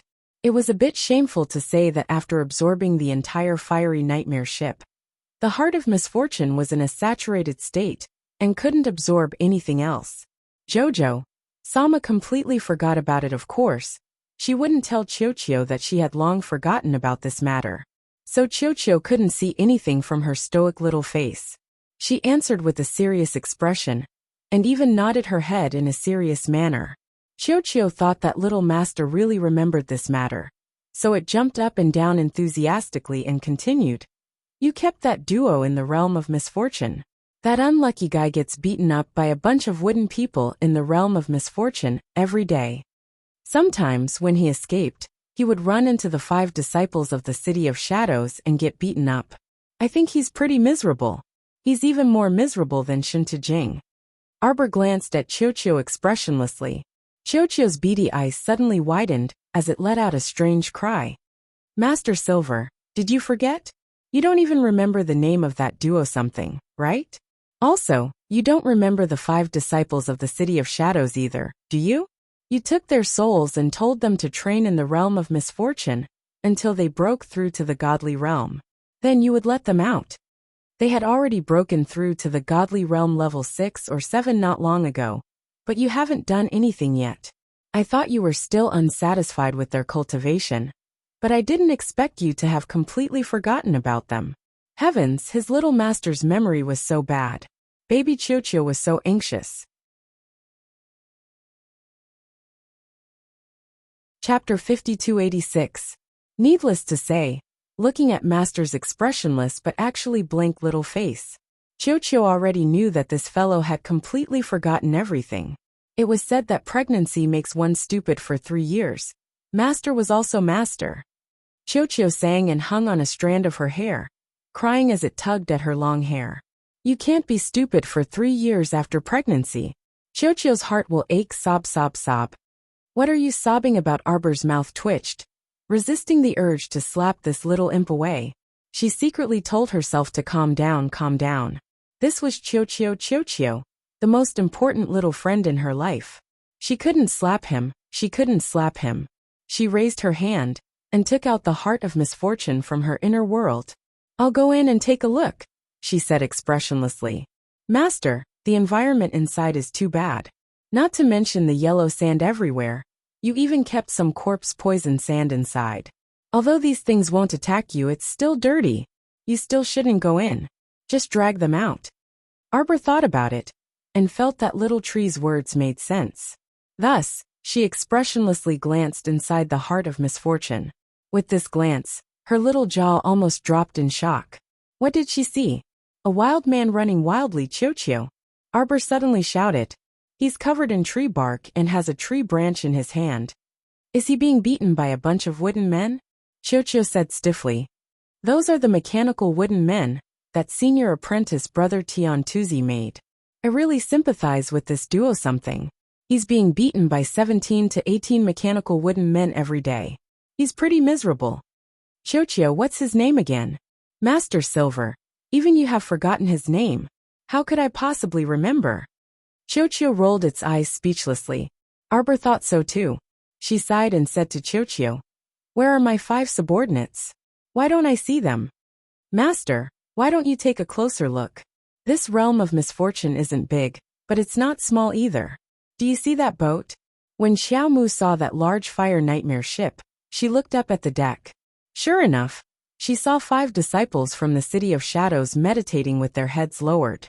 It seemed that the fiery nightmare ship, which had a lot of supplies, had been taken over by the 5 lean disciples. This was the path of the strong, although the ship originally belonged to Dor or something. In this environment, he couldn't defeat the 5 disciples of the City of Shadows at all. Arbor nodded, his voice faintly entering the ears of the 5 City of Shadows disciples. The 5 of you have all met my requirements. I can release you now. The 5 disciples of the City of Shadows opened their eyes at the same time. A trace of excitement flashed across their eyes. Actually, if the 5 of them were to be said to have been rather disapproving and resentful at the beginning, then they would have been very dissatisfied. As time passed, their ranks rapidly increased in the realm of misfortune. They didn't have any resentment or thoughts anymore.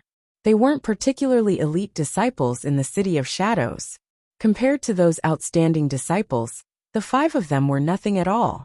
Therefore, they were very clear that the realm of misfortune was a powerful place for cultivation. It might also have something to do with the elixirs that their little master had given them. With the help of the elixirs, the environment, and their own efforts, each of them had a qualitative and rapid improvement.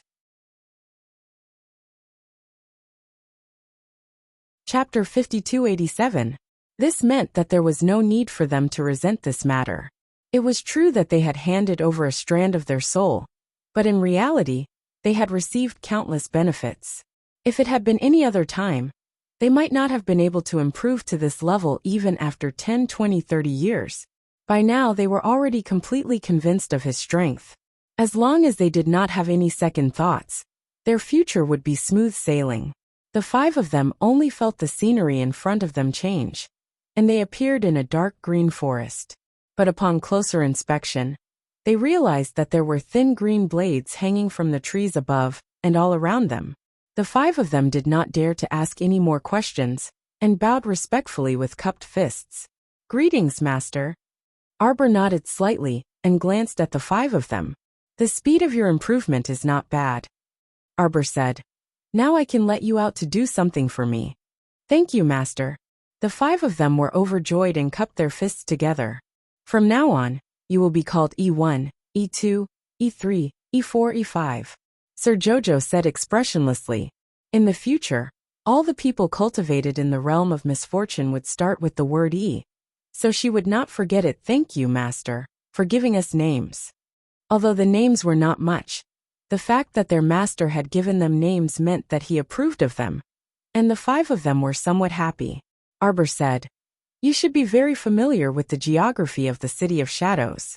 I want you to set off immediately and head to the Tsang Prefecture military camp. I've already informed them. Once the 5 of you arrive, just head straight to the camp. Once you're there, someone will naturally receive you and tell you what to do." The 5 of them bowed in unison without any objections. "Yes, master." Arbor nodded with satisfaction. "I'll let the Blue Phoenix send the 5 of you on your way. Go now." With a wave of his hand, he released the 5 of them from the star region. The 5 of them looked back and saw that a young man had been waiting by the side for a long time. "Come on up." The Blue Phoenix let out a cry and revealed its beast form. The 5 people on its back did not say anything unnecessary and immediately set off on their way out of the Eastern Palace. When the guards saw the divine bird pass by, they only raised their heads to look at it. "Master, did you send the 5 of them to the Tsang Prefecture Emperor to help?" "Yes, after all, they stayed in the City of Shadows for a long time, so they should be very familiar with everything there. With them leading the way, it should be more efficient." "Master, are you worried about the Tsang Prefecture Emperor?" "What am I worried about?" The little stoic said haughtily. "He's just a transcendence realm cultivator. Is there a need for me to worry about him?" "Humph." The pitiful Chiochio, who had been rebuked in the face, silently shut his little mouth. "Of course, master time, of course, of the Tsang was for Emo to be Tsang to the Tsang. Master, of Tsang, master of to be, to forget to Tsang to be, to forget to Tsang Tsang." Arbor glared at Tsang Tsang and casually released a savage with a wave of his hand. This savage still did not know that the environment had changed and jumped in front of Qiao Mu. He was still waving the branch in his hand as he muttered, Scoundrel, you wouldn't trash dare to gang up on me? See if I don't kill you." This person was dressed in tree bark and was barefooted as he waved a withered branch in front of him.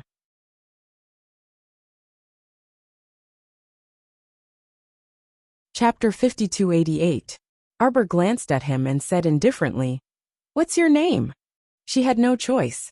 She really had forgotten this person's name. She only knew that he was an ignorant Duo clan member. But now the Duo clan was almost completely wiped out in the battle with the Dragon clan of Forgetfulness. Her grudge with Forgetfulness had also ended with the appearance of Long Xuanji and the migration of the Dragon clan members to the cold valley of Forgetfulness. As for how the Dragon clan of Forgetfulness were punished by Ding Yin had nothing to do with her. She couldn't be bothered to intervene in the grudge between Ding Yin and the dragon clan of forgetfulness. She didn't even intend to care. There was always a cause and effect. Who could say for sure what the cause and effect were? Duo Shanming initially thought that he had heard wrongly. He couldn't even remember how long it had been since he last heard this hateful voice. He turned his head abruptly, his eyes flickering with renewed emotions. He stared at Arbor in front of him and shouted sternly, "It's you! It's you, woman!" He remembered this damned woman. This damned woman!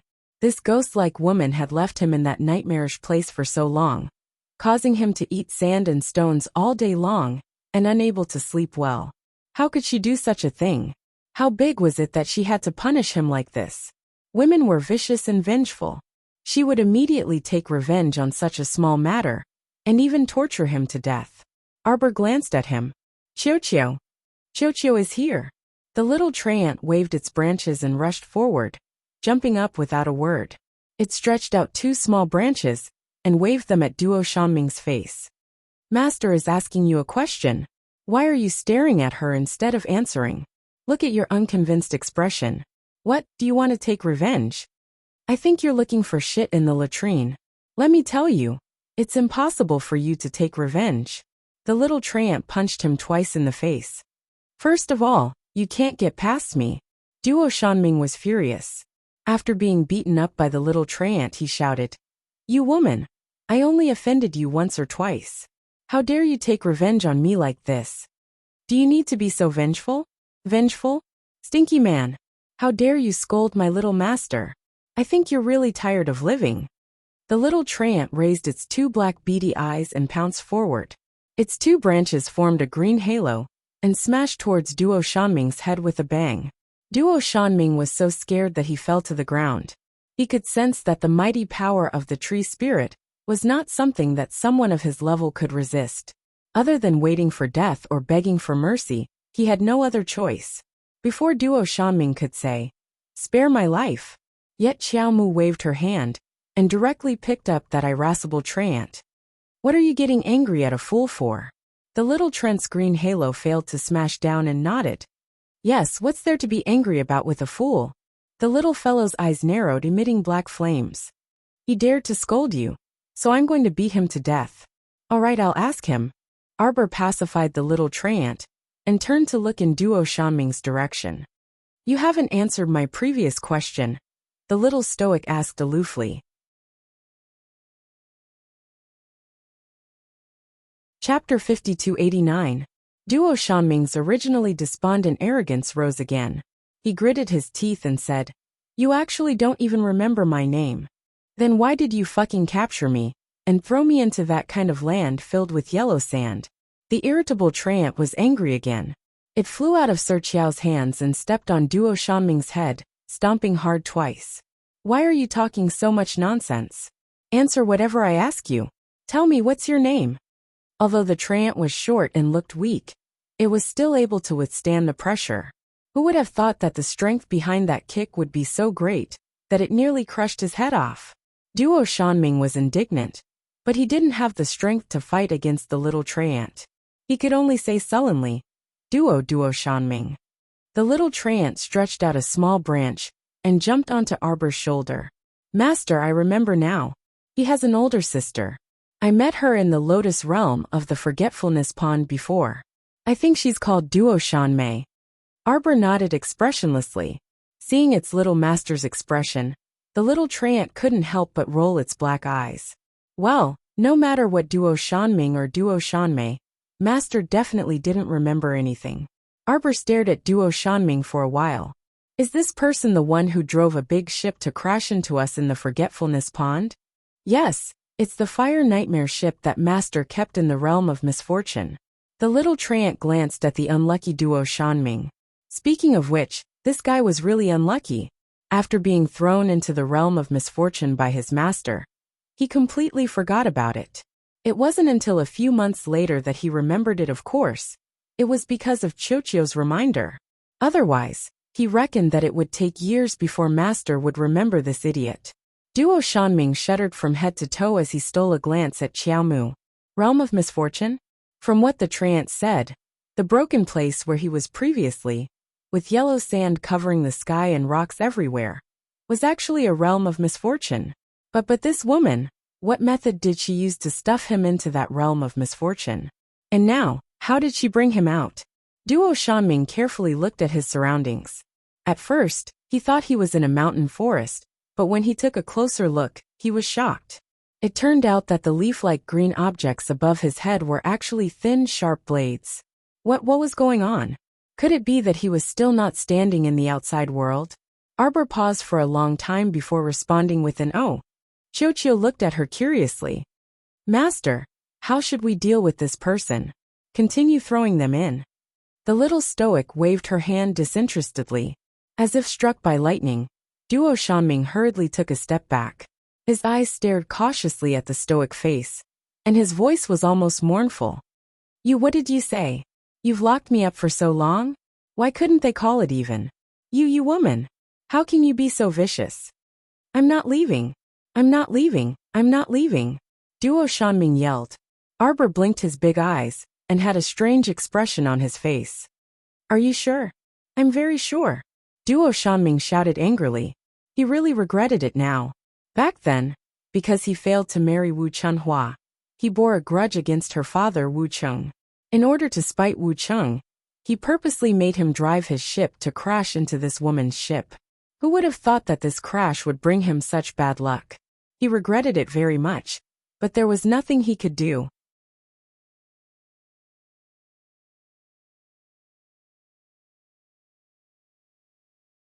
Chapter 5291. The soldiers in the outer ring retreated slightly, and put away their bows and weapons in unison.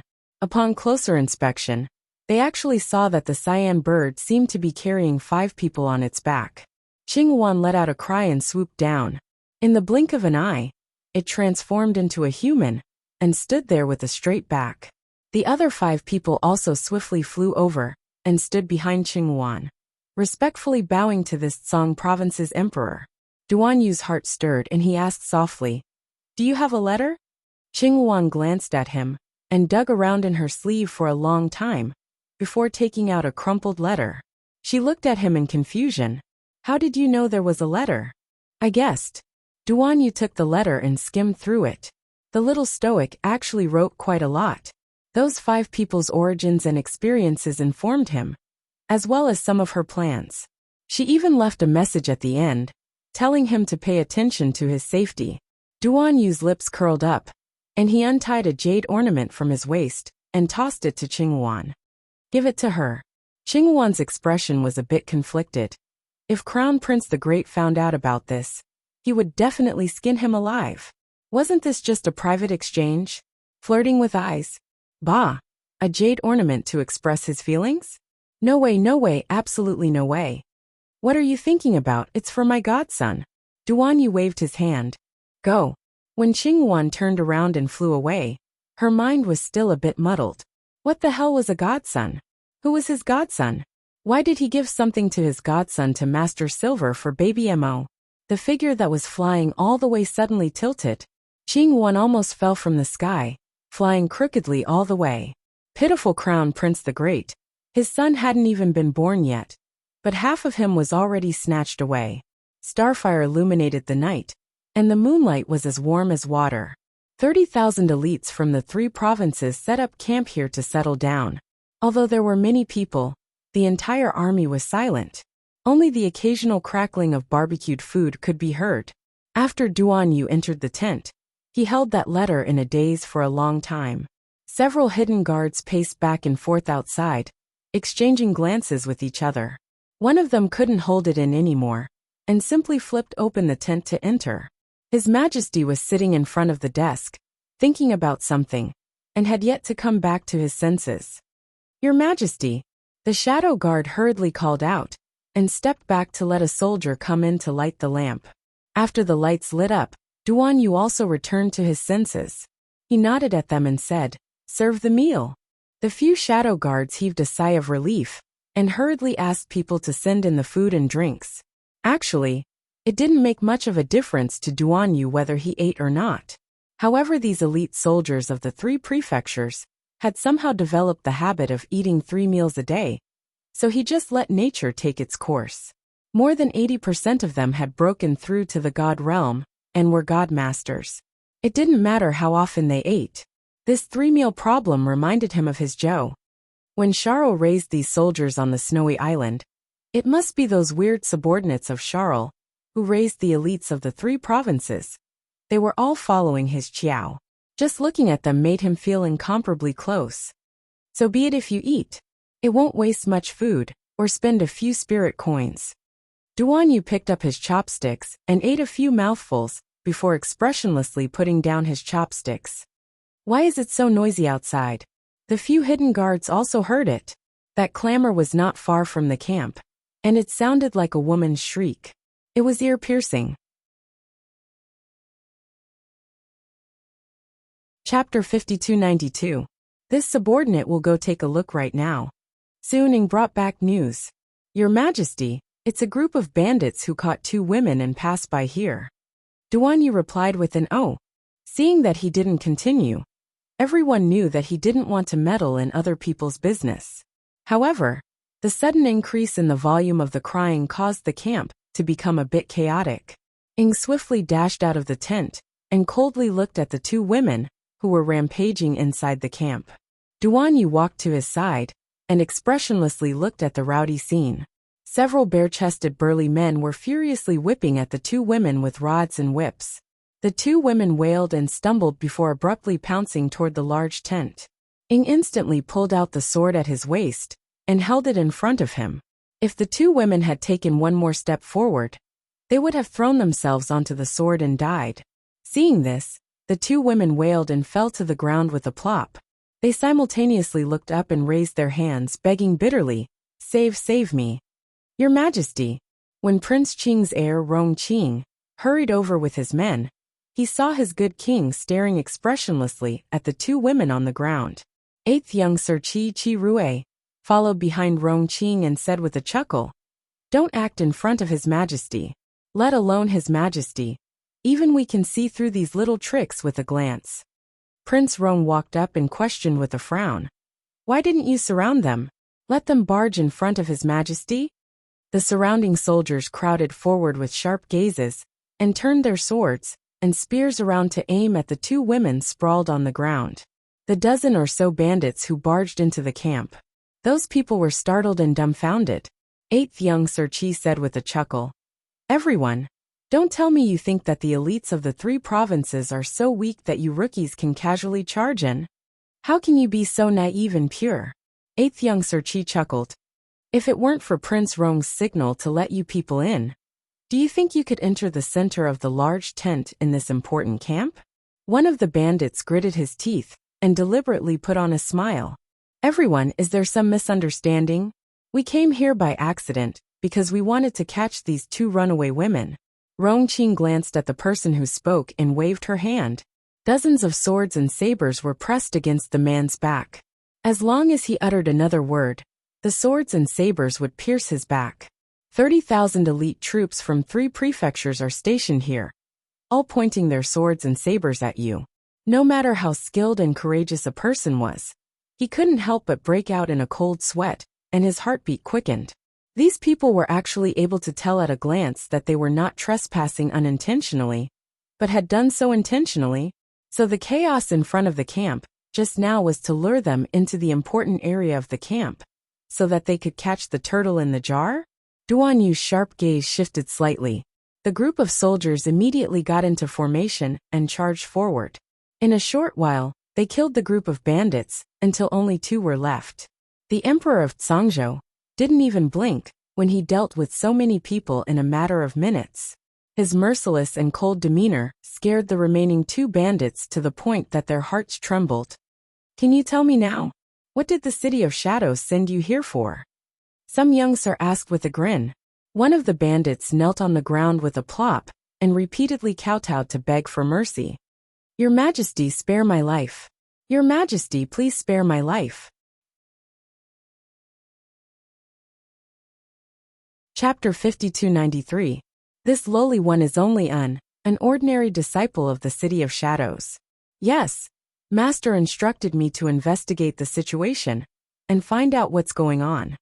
And Master said, looking down from the reflection wall. There seems to be a figure moving. It seems that Spirit Peak Valley has infiltrated. That's right, I've long heard of it.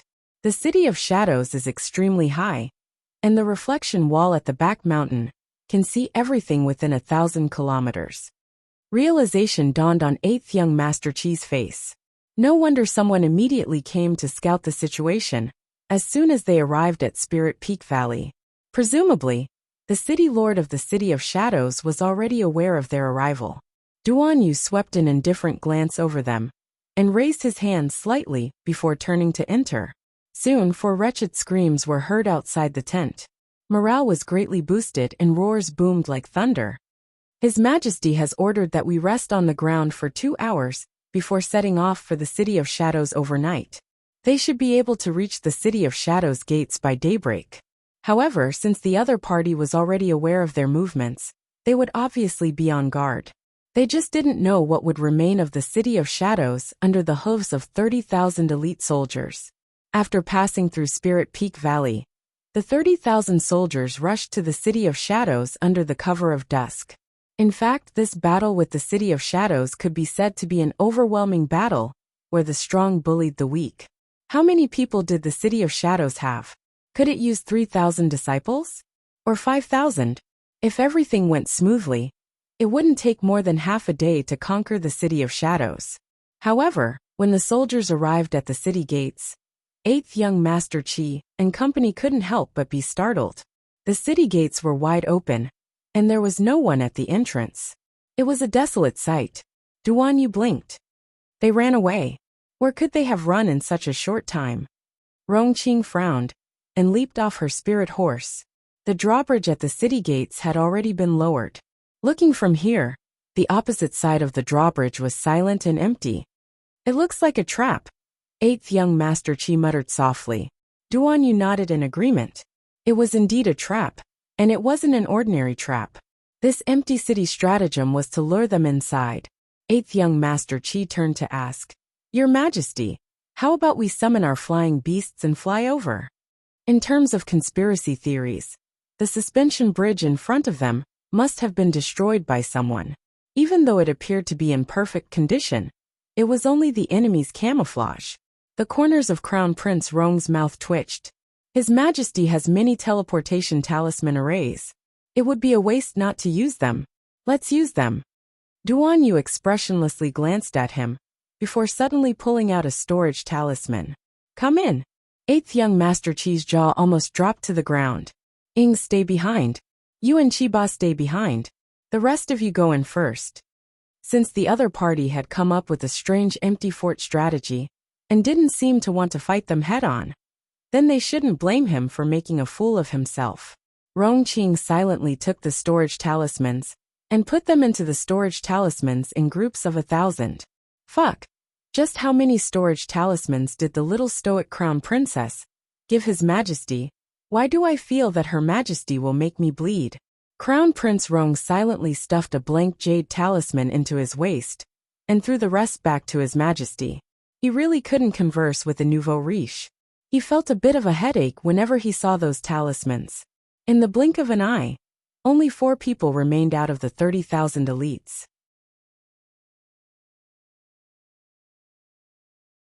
Chapter 5294. The corners of 8th young Master Chi's eyes twitched as he weakly turned to look at the expressionless shadow guard. This shadow guard seemed to be called Ing. He was often seen accompanying His Majesty. He was expressionless and icy, so it was obvious that he was groomed by the deceptive His Majesty. His Majesty is truly extravagant. 8th young Master Chi was truly at a loss for words. As the #1 talisman patrician family in Song Province, their Chi clan had never seen anyone take out so many storage jade talismans. It's all right. Duan Yu put away the jade talismans and stored the storage talismans, containing 30,000 elite soldiers, into the space ring on his finger. He then said, Let's go. At his command, the other 3 leaped at the same time, and followed him across the suspension bridge. 8th young Master Chi even tossed a flying dagger onto the bridge, waiting to watch a good show. To everyone's surprise, with a thump, the dagger stabbed into the center of the suspension bridge. The entire bridge only trembled slightly for a moment before it stopped shaking. Shadow Guarding lowered his eyes and secretly twitched the corner of his mouth. His Majesty, 8th Young Master Qi, and Heir Apparent Rong Qing. These three people with super high IQ combined were analyzing the possibility of someone setting a trap on the suspension bridge. They definitely couldn't step on it, or they would fall into a trap. In the end, the other party didn't set any traps at all, and they were the only ones who were nervous for nothing. 8th Young Master Qi pointed at the suspension bridge and said, "Do the opposite and treat it with caution." Heir Apparent Rong nodded in agreement. That's probably the case. Ing, can you two stop praising each other's IQ? His Majesty has already flown far away. Seeing that Duan Yu's figure was as fast as lightning and left them far behind, the three hastily chased after him with all their might. However, as they chased, their expressions slowly froze. Something wasn't right. Why was the distance between them not too far and not too close? It was as if His Majesty was always in front, but they couldn't catch up no matter how hard they chased. 8th Young Master Qi was the first to react. It's a talisman array. Good lord, there was no trap on the suspension bridge, but a trap was set up after crossing it. It was even a trap array for Dao obstruction. Come with me. At that moment, His Majesty's voice rang in their ears. The 8th Young Master Qi turned around and almost broke out in a cold sweat. He saw that His Majesty was following closely behind the three of them like a ghost, only a few feet away. However, the three of them did not notice that he had appeared behind them. Oh my God, can you not scare me? That's not right. I clearly saw you running ahead of us just now. Duan Yu waved his hand, and a guide talisman floated up and down in front of him. I ran for a while and realized that something was wrong, so I turned back to look for you. He took out a thunderfire ball from his pocket. Your Majesty, what are you doing? Duan Yu remained silent. With another wave of his hand, he released Yi and the others. Lead the way to Mu Jinghong's residence. After saying that, he casually threw out a thunderfire ball. With a loud rumble, the brick wall behind them suddenly collapsed, giving Yi and the others a fright. Please follow me, Your Majesty. Yi didn't dare to say anything else, and quickly led Duan Yu's group of 4 to Mu Jinghong's dormitory. Loud rumbles could be heard along the way. Duan Yu threw out firearms along the way. When he saw everyone looking over, he kindly asked, "Want one to play with?" Chapter 5295. Rong Qing, and the others glanced at him exasperatedly. Thank you, Your Majesty. You can play by yourself. His Majesty seemed to be having a lot of fun as he forcefully demolished the nearby buildings and bombed them into a mess. As his subordinates, the most important thing for them was as long as His Majesty was happy. I'll blast a path out here so we can walk more safely. Duan Yu turned around and explained to them. There are trapping arrays nearby, so we might get trapped inside if we're not careful. Don't worry, I'll just blow it up. And look, there seems to be no path ahead, but a path will appear after I blow it up, right? Yi and the others looked at each other in bewilderment. They felt that this Zhangzhou emperor behind them was a bit similar to their little master. Similarly deceptive? The same thought flashed through their minds at the same time. The entire city of shadows seemed to have sunk into a dense fog. With their cultivation, they couldn't see more than 20 meters ahead. They heard His Majesty urging them from behind. Hurry, don't worry. I'll clear a path for you from behind. You just need to run in the direction you know. Don't worry about anything ahead. I'll clear all obstacles for you. As you command. E and the others nodded respectfully and started sprinting forward. The 5 of them had a good sense of direction, so they only needed to look around for a bit before deciding on a direction. After the 5 of them sprinted forward, Duan Yu, Rong Qing, Ying and Qiba also followed. Your Majesty, it's easy to set up a trap ahead. Boom! The sound of a thunderfire bullet's explosion shook the sky. Yi and the others silently shut their mouths as they watched His Majesty continuously take out all kinds of firearms of various sizes from his inner world. Your Majesty, there's a silver hook bridge ahead that connects the 2 inner cities on the left and right. The city lord lives in the Eagle City on the left. It's very likely that there's an ambush up there. Boom! Boom boom boom.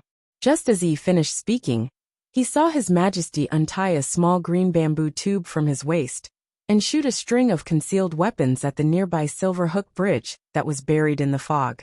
The power of the 9 Thunder Jade Heavens was naturally incomparable to the Thunderfire Ball from before.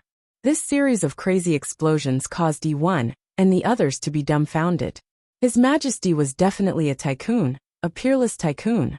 Where did all these hidden weapons come from? There were all kinds of hidden weapons, each with their own power.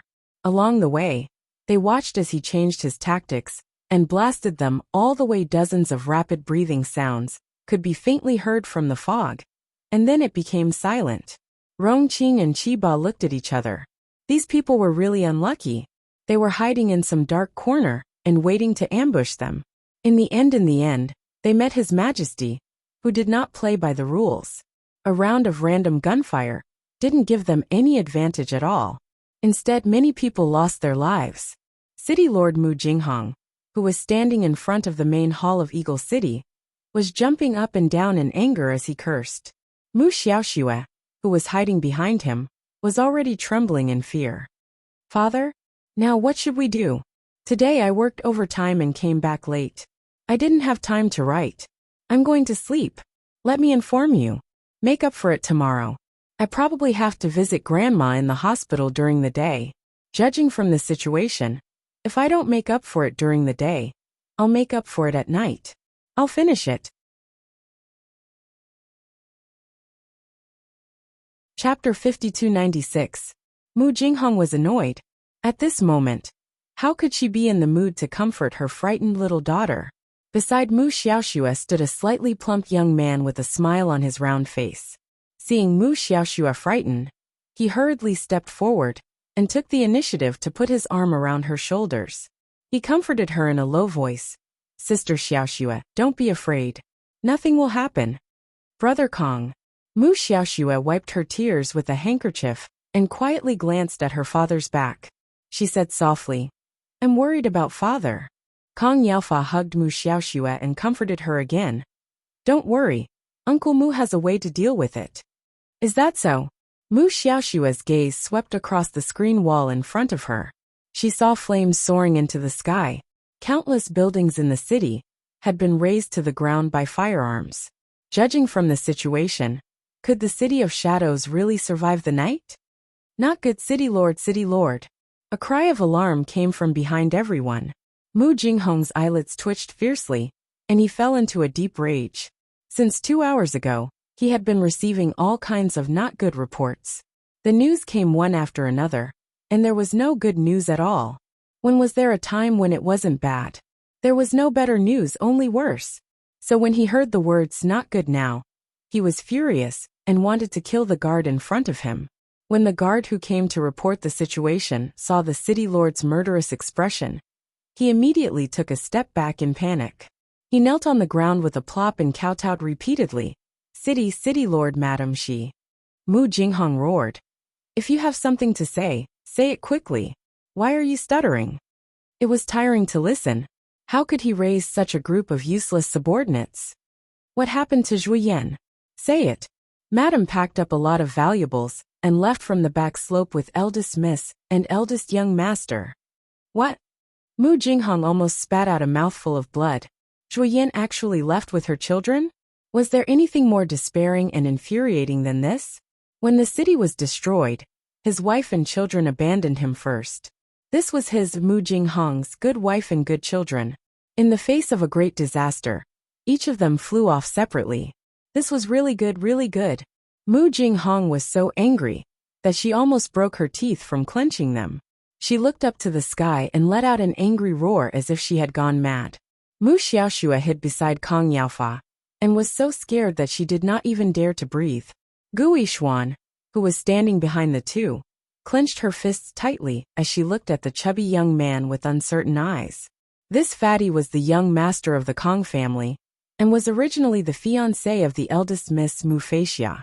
Later on, for some unknown reason, he got together with little junior sister. Now that he had broken off the engagement with eldest miss, he claimed to be little junior sister's fiancé. which made Gu Yishuan gnash her teeth in hatred. He never thought that after killing Zhao Yi, another Kong Yaofa would jump out. How could he not be enraged? Gu Yishuan's face was gloomy as he looked at the two people standing in front of him. He thought to himself, one day, I'll kill this Kong Yaofa as well. Big brother, big brother. Wearing two thick fur cloaks, the third city lord ran over with a sullen face. He could not help but ask, Big brother, do you really want to join Tianyin? Just now, his second brother sent someone to inform him to prepare for war. Only then did he wake up from his dream and suddenly realize.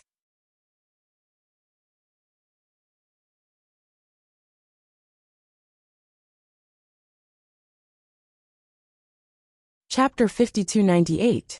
Mu Jinghong roared at the third city lord. You're still in the mood to make more trouble at this time. If you don't want to work together to resist the enemy, then get out of here.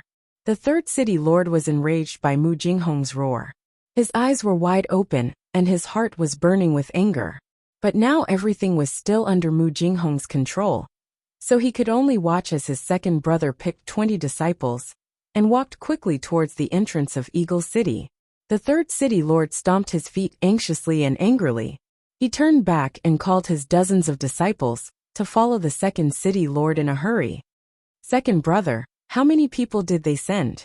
The third city lord asked anxiously, as he followed his second brother all the way. The second city lord was silent for a while, but he still told the truth. It's not clear at the moment. I saw a mass of people outside the city. Then it disappeared. It should have been put away by something. The third city lord clenched his fists.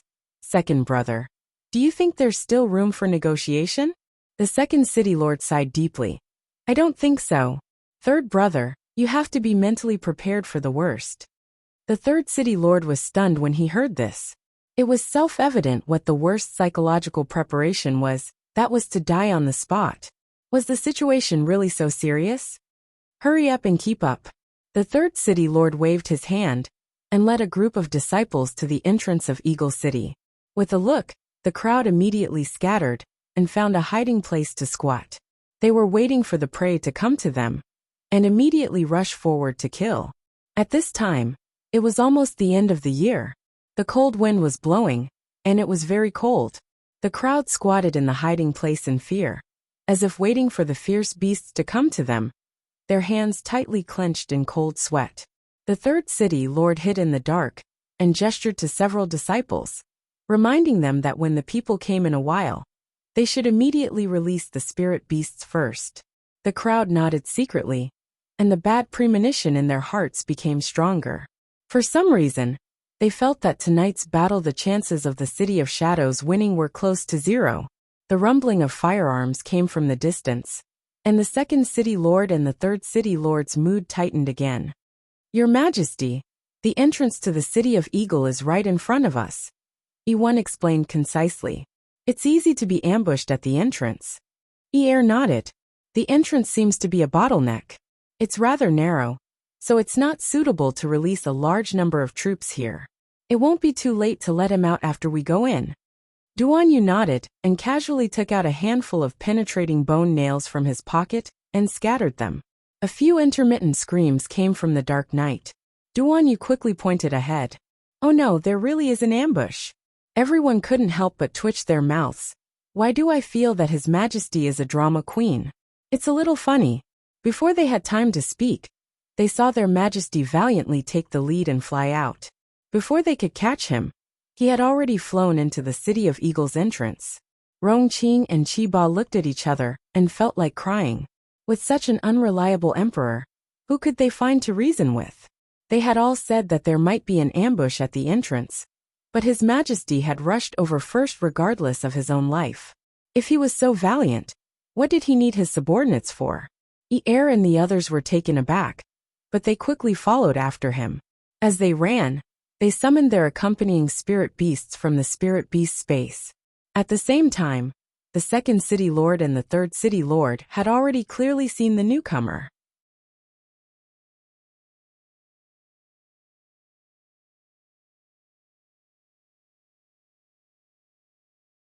Chapter 5300. The third city lord's heart trembled slightly, and he subconsciously wanted to dodge backward. Hearing the second city lord's anxious roar, the third city lord took heavy steps. Only then did he clearly feel that his entire body seemed to have been frozen in midair. He only managed to take one step before his entire body was completely frozen. 5 to 6 immobilization talismans faintly floated in midair around him. That youth had already sealed off his escape route when he made his move. The third city lord glared at that youth in astonishment. In the cold wind, under the night sky, this young monarch's expression was almost frighteningly calm. His long hair swayed slightly against the wind. His pair of resplendent and bright eyes stared fixedly at him, and his entire body was filled with a frightening aura of death. Whoosh! The demon emperor's fire transformed into a fire spirit arrow. With lightning speed, it almost arrived in front of the third city lord in a breath's time. It directly pierced through the heart of the third city lord, who was unable to move. Third brother! The second city lord's mournful scream came from behind. He staggered a step forward, barely managing to block the fierce attacks from both Crown Prince Rong and 8th young Master Qi. In the end, the second city lord couldn't withstand it, and his body abruptly fell to the ground. When he looked up, a bloody flower exploded on the third city lord's chest, and his entire body emitted bright and beautiful flames, as if he was ignited by fireworks. The third city lord was ignited from head to toe like a large human-shaped mushroom, and a mushroom cloud sprayed out of his head, and then there was no end. His body was burned to charcoal by the silver-white flames. However, in the blink of an eye, he turned into a handful of ashes in that low-key flame that did not ignite, and scattered in all directions. Third brother! The second city lord cried as he sprawled on the ground with tears streaming down his face. His hateful gaze landed on Duanyu, and he looked like he couldn't wait to devour Duanyu's flesh and bones. This lofty monarch merely glanced indifferently at his third brother, who had turned into flying ashes. That glance was like looking at a small ant crawling on the ground. It was incomparably arrogant, containing supreme contempt and endless ruthlessness. The second city lord forcefully pounded the ground and staggered up from the ground. He used a black spear to support himself on the ground, to prevent himself from falling. The remaining dozen or so disciples of the City of Shadows either looked pale or had fear in their eyes. They huddled around the second city lord, trembling in panic. In their eyes, the plain-clothed emperor of Zhangzhou was so handsome, but he was as dark and frightening as a ghost. Their third city lord was taken care of in one blow. With so many people present, who could be his match? No one had the strength to fight against him. They were all very clear about the strength of the third city lord. To be able to crush the third city lord like crushing an ant with just one blow, this person's strength must be above Mystique venerable rank, right? Let them, a group of deity realm minions, deal with the transcendent realm mighty figure. All the disciples of the City of Shadows felt a sense of sadness in their hearts. Facing a transcendent realm expert, no matter how they struggled, they could not escape death. Everyone in the City of Shadows colluded with the Heavenly Fate dynasty to harm the compatriots of the 3 provinces. This crime is unforgivable and deserves 10,000 deaths. Duanyu's cold voice drifted in the dark night. He waved his hand, and a faint sneer slid across his lips.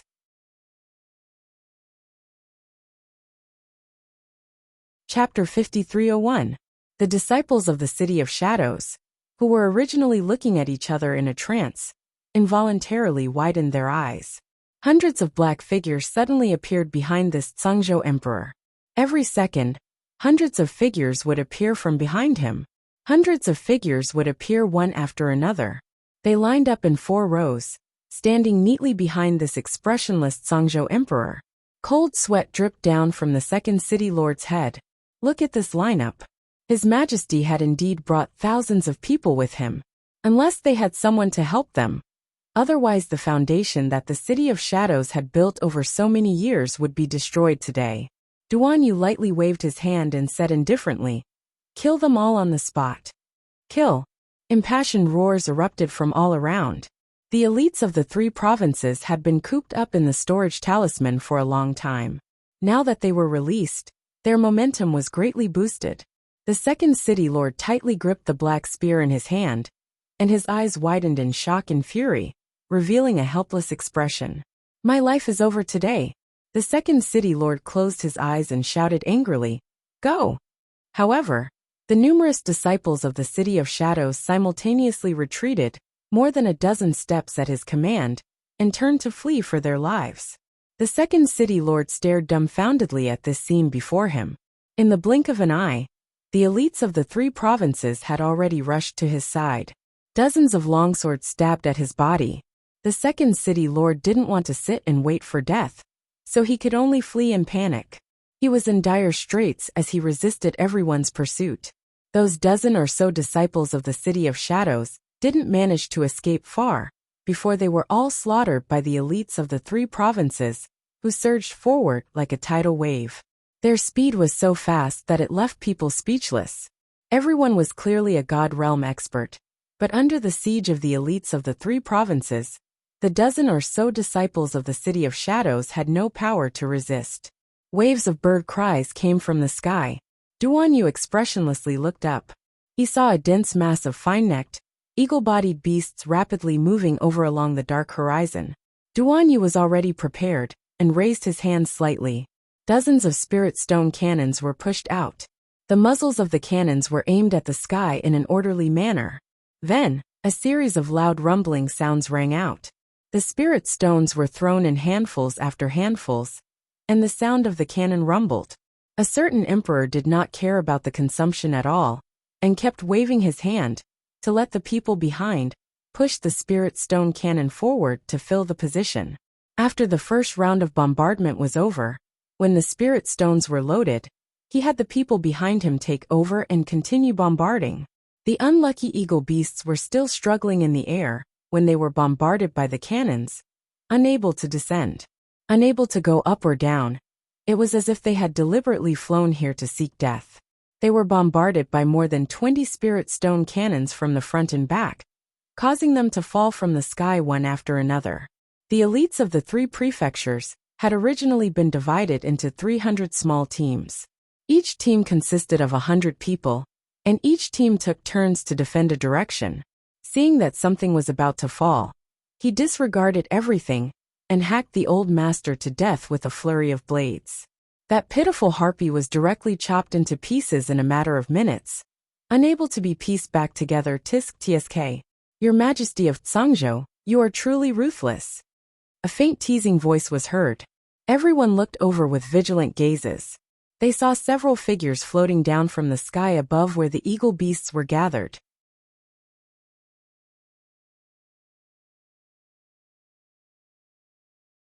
Chapter 5302. Sir Dougal looked at the crowd below with a grin. What should we do? So many elites from the 3 provinces have gathered. It's clear that they want to uproot the City of Shadows. Although the City of Shadows transcends the 3 provinces, it has always lived in seclusion. I truly didn't expect that it would usher in such a bloody calamity today. Ayayaya.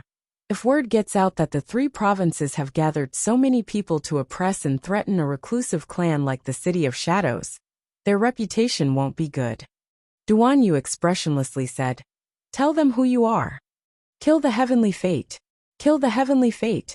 Kill the heavenly fate. 30,000 voices rang out in unison under the starry sky.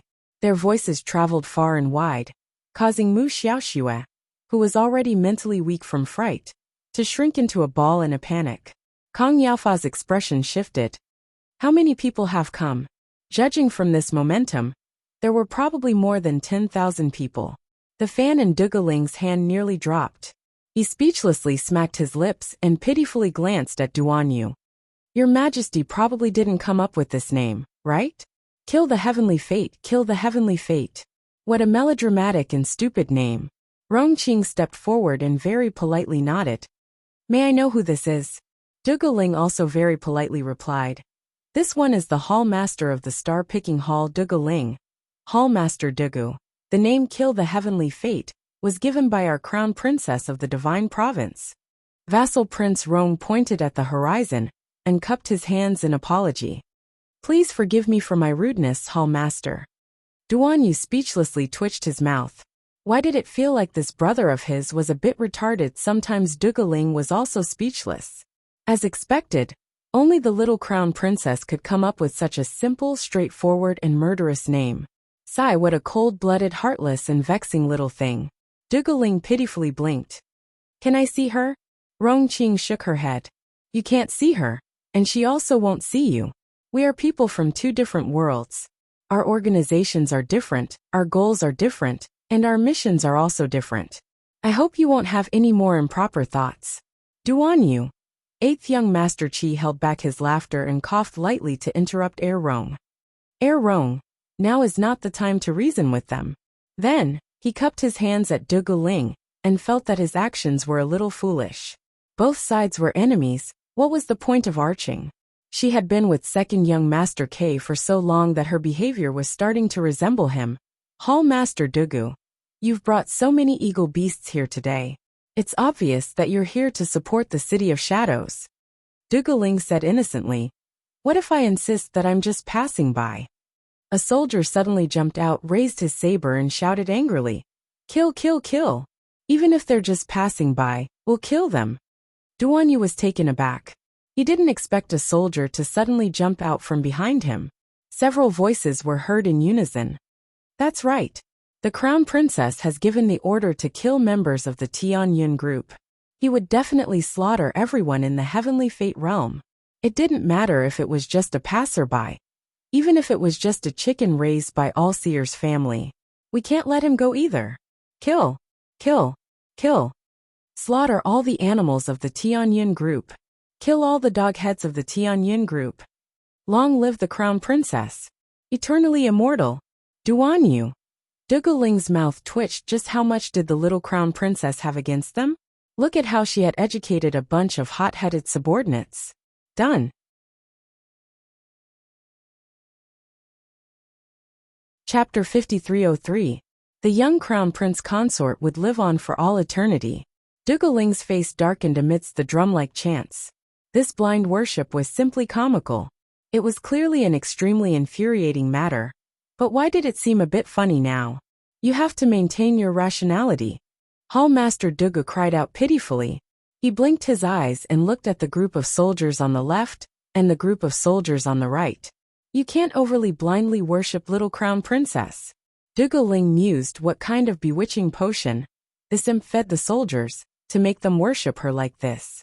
He reckoned that it really was little Crown Princess, who used her identity as a pill alchemist to obtain mini pills that could allow people to advance quickly and safely. So these soldiers from the three provinces had all become the little Stoics' diehard fans without any surprise? It had to be said that Sir Duga's brain turned rather quickly and guessed the crux of the matter. The Jewel Sky's Jade Dragon pills that little Crown Princess distributed had indeed won her a group of loyal diehard fans. Regardless of whether they were from the Divine Province or not, they were extremely jubilant when they called her Crown Princess. Everyone, don't listen to this guy's nonsense. Kill him. A soldier yelled furiously, and everyone shouted in unison. The crowd's fervent enthusiasm scared Hall Master Dugu into repeatedly retreating, aggrieved and pitiful. You guys, don't be so agitated. Hall Master Dugu stretched out his hands and pressed them down, making a please be quiet gesture. Duanyu glanced at him and suddenly chuckled. There's no use stalling for time. Dugaling's expression flickered, and he couldn't help but inwardly praise. Sigh, any little tricks were truly useless in front of smart people. I heard that the City of Shadows has an incredible city guarding treasure. It's called Fire-Glazed Glass. It's divided into levels 1 to 9. Duanyu curled his lips and looked meaningfully at Dugaling. Mu Jinghong is plotting something? Dugaling couldn't help but inwardly admire him. It was said that the rulers of the three provinces weren't easy to deal with. This Zhongzhou emperor thought for a moment and connected the dots to the fire-glazed glass. He didn't need anyone to point it out. Dugaling couldn't help but admire his brain. Take a guess. Dugaling had no choice but to continue delaying. Mu Jinghong said that he would need about an hour to set it up. As for how to set it up, he had no idea. In the end, he was not familiar with the terrain here. Everything depended on what City Lord Mu did. I'm guessing that old geezer Mu Jinghong will risk his life and abandon this city in a futile attempt to bury us here. Duan Yu couldn't help but snicker. Will that work? I don't know. Zhuge Ling exchanged glances with him, then suddenly took a step back. A silver flame streaked across the sky and landed on Zhuge Ling's back with a swoosh. The burning flame soared into the sky. The two disciples behind Zhuge Ling couldn't dodge in time and were set on fire. They screamed and fell from the sky. She threw herself onto the ground and rolled several times before hastily reaching Duan Yu. Crown Prince Rong pursed his lips tightly, as if he was facing a great enemy. He raised his hand, and hundreds of soldiers rushed forward. They drew their swords and slashed down in a flurry, killing the two unlucky fellows on the spot. Blood splattered everywhere, and the second city lord's heart was filled with iciness. Zhuge Ling dodged very quickly and disappeared into the pack of harpies in the blink of an eye. He quickly shifted to the back. Hall Master Dugu.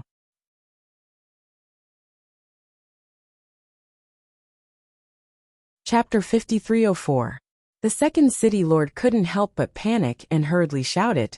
He was currently surrounded by the soldiers of the three provinces, so he had basically fallen into the enemy's hands. If it weren't for Hall Master Dugu's help, he definitely wouldn't have ended well today. Therefore, when he saw Zhuge Ling planning to slip away, he was very anxious and couldn't help shouting. In fact, Zhuge Ling had already seen the second city lord being besieged. Given the current situation, it was absolutely impossible to rescue the second city lord. Moreover, Mu Jingheng just called him over to buy some time, and didn't ask him to help the second city lord escape. Since that was the case, he didn't need to meddle in other people's business. The second city lord watched Zhuge Ling swagger away, and he was both anxious and angry. He quickly turned to look, only to see the flood-like iron guards of the three states surrounding him. There was nothing he could do. The second city lord was instantly disheartened. He threw away the black spear in his hand and simply allowed himself to be captured. Everyone tied him up and brought him to Duan Yu, and kicked the second city lord's leg, causing him to kneel on the ground with a plop. Although the second city lord was resentful, he was naturally very helpless when his life fell into someone else's hands. Did you see that? Duan Yu curled his lips at him and said with a spurious smile. The city of shadows you believe in will only consign you to eternal damnation in the end. You think the first city lord will send people to save you? They didn't come to save you. They're just stalling for time. The second city lord straightened his neck and said coldly, Kill me or torture me as you wish. Since I've already fallen into your hands, I'll be at your disposal. Of course I will punish you. Duan Yu nodded. Do you think you're a good person? You helped Mu Jingheng cooperate with the Heavenly Fate dynasty and secretly harmed countless innocent people. We're only enforcing justice on behalf of the heavens by executing you. The second city lord's eyes revealed substantial murderous intent and anger. He raised his head to glare at Duan Yu and roared, The winner takes all. I have nothing to say. Zhuo Yan of the City of Shadows requests an audience with His Majesty of Cangzhou. As he spoke, a clear voice attracted everyone's attention. He saw a few soldiers pushing a tied-up middle-aged woman forward, along with two young men and a young woman. It was none other than Zhuo Yan and her two children, who had packed up some valuables and fled in the middle of the night. Unfortunately, although they moved quickly, they didn't know that all the entrances and exits outside the City of Shadows had already been blocked by Duan Yu's people. Long Yun's prediction was not wrong. Duan Yu had indeed brought more than 30,000 troops. This guy still had a trick up his sleeve. He placed them in the periphery of the city to capture those fish that escaped the net. In the middle of the night, he had caught 3 big fish. It could be said that he had a bountiful harvest. Your Majesty, I, Zhuo Yan, can swear to the heavens that my son and I will never participate in the heavenly fate. I know nothing about what my husband has done, Zhuo Yan said in a deep voice. If I'm lying, I'm willing to be killed by the heavenly Tao. Duan Yu raised a brow as he indifferently swept a glance at the 3 people before him. Mu Feixia anxiously called out, Mother. Zhuo Yan turned to look at her daughter, indicating for her to shut up. She raised her head to swear to the heavens and straightforwardly bit out a mouthful of blood to swear a heavenly Tao blood oath. A streak of blood flashed across the horizon, indicating that the oath had been completed. Zhuo Yin looked at Duan Yu with a face full of rage. I already knew that Mu Jinghong would be killed by that mistress outside.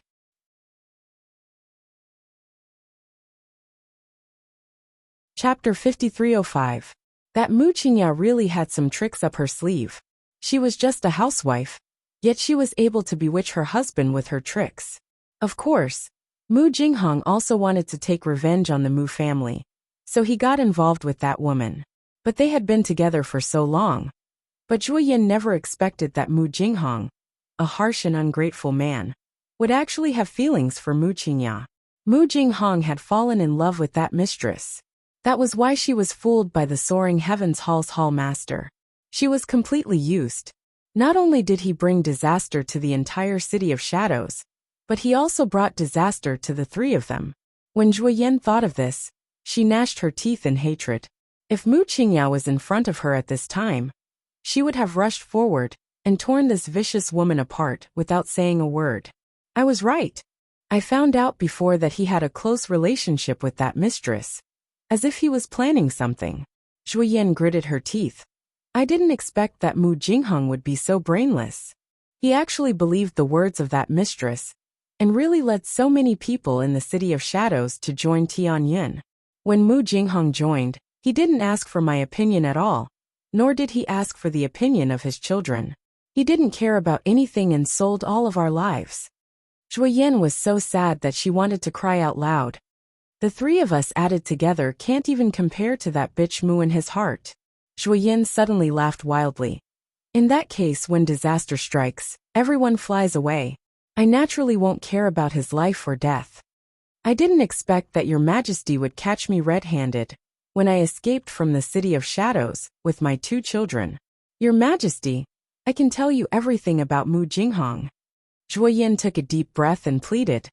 I can also tell you the approximate location of all the assets he buried underground. I just want you to promise me one thing, your majesty. Let my children go. Even if you want my life, it doesn't matter. Mother. Mu Feixia and Mu Yuanying hurriedly called out. Mother, if you don't leave, we won't leave either. Mother, we'll leave together. Mu Yuanying and Mu Feixia were tied together. They were so anxious that they were sweating profusely. Zhuo Yin glanced at her children. Don't worry about Mother. Mother has lived for so long. I can see through everything. Mother only wants the two of you to be well. Duan Yu looked at the three of them, before his gaze landed on Zhuo Yan's pale face. For a moment, his gaze was a bit absent-minded. Son, I don't have any other requests. Mother only wants you to be happy. It would be even better if you could bring a daughter-in-law back to Mother. Your Majesty. Crown Prince Rong immediately noticed that His Majesty was in a daze.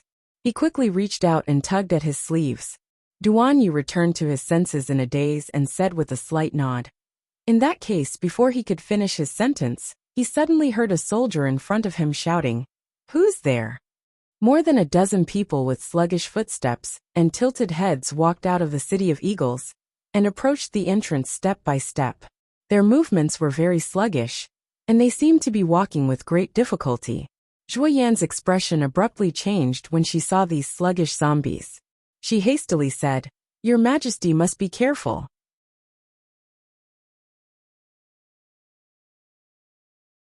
Chapter 5306. These zombies might have fire glass buried in their bodies. Mu Jinghong probably wants to make these zombies detonate the fire glass effortlessly and perish together with us. The surrounding soldiers' expressions changed when they heard this, and they surged to Duan Yu's side like a tide. They were fearless and had to block the fire glass, even if they had to act as human flesh walls. Protect His Majesty. Duan Yu smiled faintly, but his expression remained indifferent as he said, No need to be nervous. With us here, no firearms can harm us. Rong Qing immediately tensed up when he heard this, and he hastily reached out to grab his willful emperor. He knew this guy too well. If there was any danger, he would rely on his skill and boldness to take the lead and leave all his subordinates behind. However, just as he reached out, he saw His Majesty leaping into the air as expected. With a flash step, everyone felt their vision blur. They saw a dagger glowing with purple light in his hand, and he had already teleported from their midst to the group of corpse puppets. Eighth young Master Qi's heart nearly stopped from fright, and his face paled instantly. Rongqing even leaped up, wanting to chase after Duanyu. Unexpectedly, he crashed into a defensive wall with a thump, and a bump formed on his head. He was directly bounced back by a force and fell to the ground. Heavens! Rongqing's handsome face darkened, and he abruptly turned back to glare at Duanyu's back. This guy was truly incomparably deceitful. He actually added a defensive wall around them to prevent them from following. Zhuo Yan's face changed color when she saw this, and she anxiously shouted, "Hurry and help. How can he withstand it alone? There are more than a dozen zombies here, so there might be more than a dozen fire glass." Previously, the City of Shadows used 3 ninth-grade fire glass to annihilate a small city and killed more than 1,000 cultivators. This is not a joke. "This fire glass is extremely powerful," Zhuo Yan said anxiously. "There might be about 20 pieces of grade 9 flame glass in the entire Shadow City. I'm guessing that there might be fire glass buried in each of these zombies." Boom! A soaring flame instantly interrupted Zhuo Yan's chatter. Everyone felt that the ground was shaking slightly. Everyone couldn't help but sway left and right along with the shaking of the ground. Rongqing's darkened face turned ashen. She squeezed through a group of soldiers from the 3 continents and charged forward with all her might. However, he was still blocked by the defensive wall in front of him. Fuck! Who could break the defensive barrier set up by a transcendent god? There was a burst of fire outside, and it was impossible to see what was happening. Rongqing's heart sank as she roared, "What the fuck are you all doing? Hurry up and work together to break this barrier." Nothing must happen to their willful emperor. Just as everyone was bashing at Duanyu's defensive wall like headless flies, they heard Mu Feixiao exclaim, "Everyone, don't be impatient. Quickly look." Everyone hurriedly turned their heads, and when they saw who it was, their jaws almost fell to the ground. They saw an 8-tailed celestial fox as large as a snowy mountain in the air, swinging its 8 tails left and right, as if it was whipping a toy. It sent those crooked zombies flying one by one. Their willful emperor was currently standing on the 8-tailed celestial fox's back, playing with a transparent glass bead in her hand. Completely unharmed, Rongqing breathed a sigh of relief.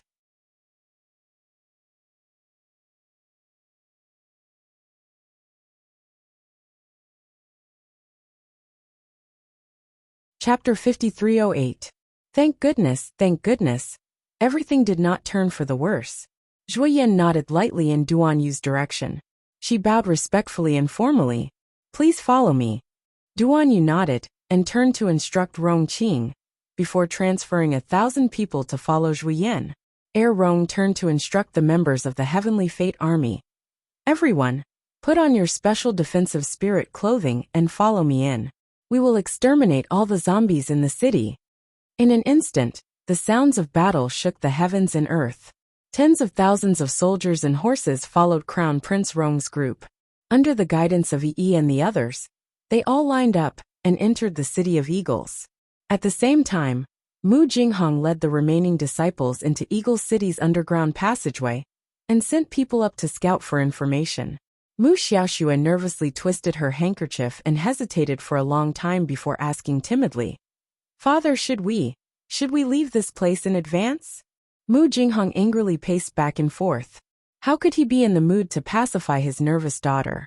He grumpily reprimanded, "We haven't even cleared out the items in the treasury yet, and we're leaving now. Are you going to hand over the foundation of the City of Shadows that we have built for so many years to someone else? But the situation outside is so grim. If we don't leave earlier," Mu Xiaoxue sobbed and choked on her words. Mu Jinghong impatiently waved his hand. "Enough, don't say any more." This daughter was truly useless. She only knew how to sob whenever she encountered a problem. What else could she do? She did not have the slightest ability to share his burden. Seeing Mu Xiaoxue crying pitifully, Kong Yaofa quickly hugged her shoulders and softly comforted her. "Younger sister Xiaoxue, don't worry too much. It should be fine. I also brought more than 300 people with me, so we can hold them off for a while. As long as City Lord Mu cleans up most of the things in the treasury, We will be able to leave.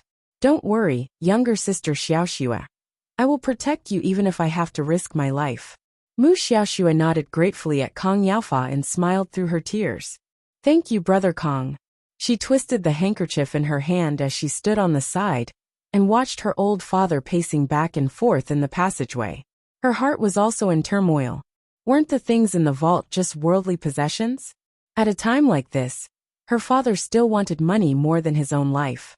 He insisted on collecting all the money and didn't cherish his daughter's life. Judging from her father's expression just now, he seemed to be complaining about her for not being able to help at all.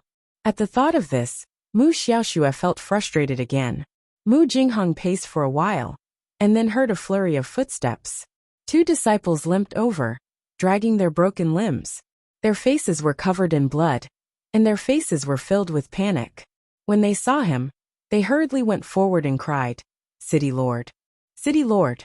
When Mu Jinghong saw her weeping appearance, he was filled with anger. What happened?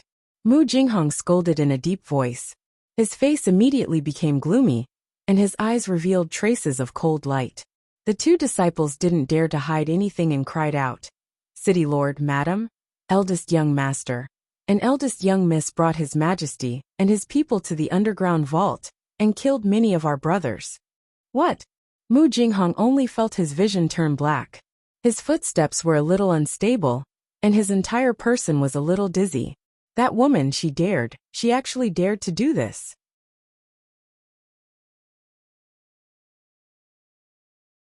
Chapter 5309. Good Juyen, good Mu Faixia, good Mu Yuanying. Mu Jinghong's eyes were filled with ferocious killing intent. He was on the verge of exploding with rage. City Lord, let's leave quickly. There are too many of them. There are tens of thousands of them. The 2 disciples continued to cry, We can't beat them. We can't beat them. One of the disciples cried as he crawled towards Mu Jinghong's feet. He cried out mournfully, City Lord, the situation has changed. Now there is fire everywhere. The entire city has been engulfed in flames. Under the leadership of Madam, they dug up all the treasures in the treasury and took everything away. Even some of the treasures that we had painstakingly stored in our inner world and spiritual weapons were all forced to hand over. Mu Jinghong's vision turned black, and he felt a little lightheaded. A trace of a smile flashed across the eyes of the crying guard, who was crawling on the ground. In the blink of an eye, he suddenly rose up. Under the stunned gaze of everyone, he raised the dagger in his hand and stabbed it into Mu Jinghong's stomach. Mu Jinghong was not on guard at all. After being stabbed and stabbed, he twisted the dagger clockwise. He only felt a sharp pain in his stomach. He looked down and saw that his stomach had been cut open, and his intestines had been cut open. The guard who launched the sneak attack was quick and swift, and he ran away smoothly. After he succeeded in his attack, he quickly retreated and flew away with a flip of his body. In the next moment, he had inexplicably appeared hundreds of feet away. He immediately escaped through the tunnel. Another guard crawled back a few steps. Just as he was about to get up and slip away, he was killed on the spot by several disciples of the City of Shadows, who reacted in time. Blood flowed all over the ground. Mu Jinghong was helped to sit down. He pressed his abdomen with one hand. He was in so much pain that big beads of sweat appeared on his head. Mu Xiaoxue was so panicked that she almost fainted. She cried at the side and cried mournfully, Father, father, father. Good plan. Mu Jinghong's forehead was full of cold sweat. He stretched out his hand to cover the wound on his abdomen and gritted his teeth. City Lord, City Lord. Gui Xuan hurriedly took the opportunity to step forward to show his loyalty. He took out the healing medicine from his inner world and handed it to Mu Jinghong. City Lord, please take this hemostatic pill first. Mu Jinghong opened her mouth and swallowed it. Her face became very pale because of the loss of blood. Wasn't he the emperor of Tsang Prefecture? How could their methods be so despicable? They had captured a disciple from the City of Shadows and sent him to lead the way. Then, when he was unprepared, he got the fake attendants of the City of Shadows to stab him viciously. Mu Jinghong glared angrily at the disciple who had led the way, who was already dead on the ground. With a wave of his hand, he sent out a ball of divine power at the disciple, crushing his bones and scattering his ashes. Mu Xiaoxue shuddered and shrank away from Kong Yaofa. Kong Yaofa was very happy. He hugged Mu Xiaoxue's slender waist and comforted her softly. Don't worry about little sister Xiaoxue. Kong Yaofa looked up at Mu Jinghong and said in a deep voice, Uncle Mu, now that our location has been exposed, I reckon that soon, that group of despicable and shameless people will take advantage of the victory to chase after us. The most important thing now is that we don't care about anything and quickly get out of here. Mu Jinghong was naturally very unwilling. He even hated the new master of the River of Forgetfulness, Long Yin. You're tuning in to the Li Mei's Wuxia Whispers YouTube channel. We're so grateful for your support, and don't forget to subscribe to join us on this incredible journey through captivating stories. Your generosity through donations truly makes a world of difference, as it's the primary source of revenue that allows me to expand and enhance this channel for you. Thank you from the bottom of my heart for being a part of this adventure.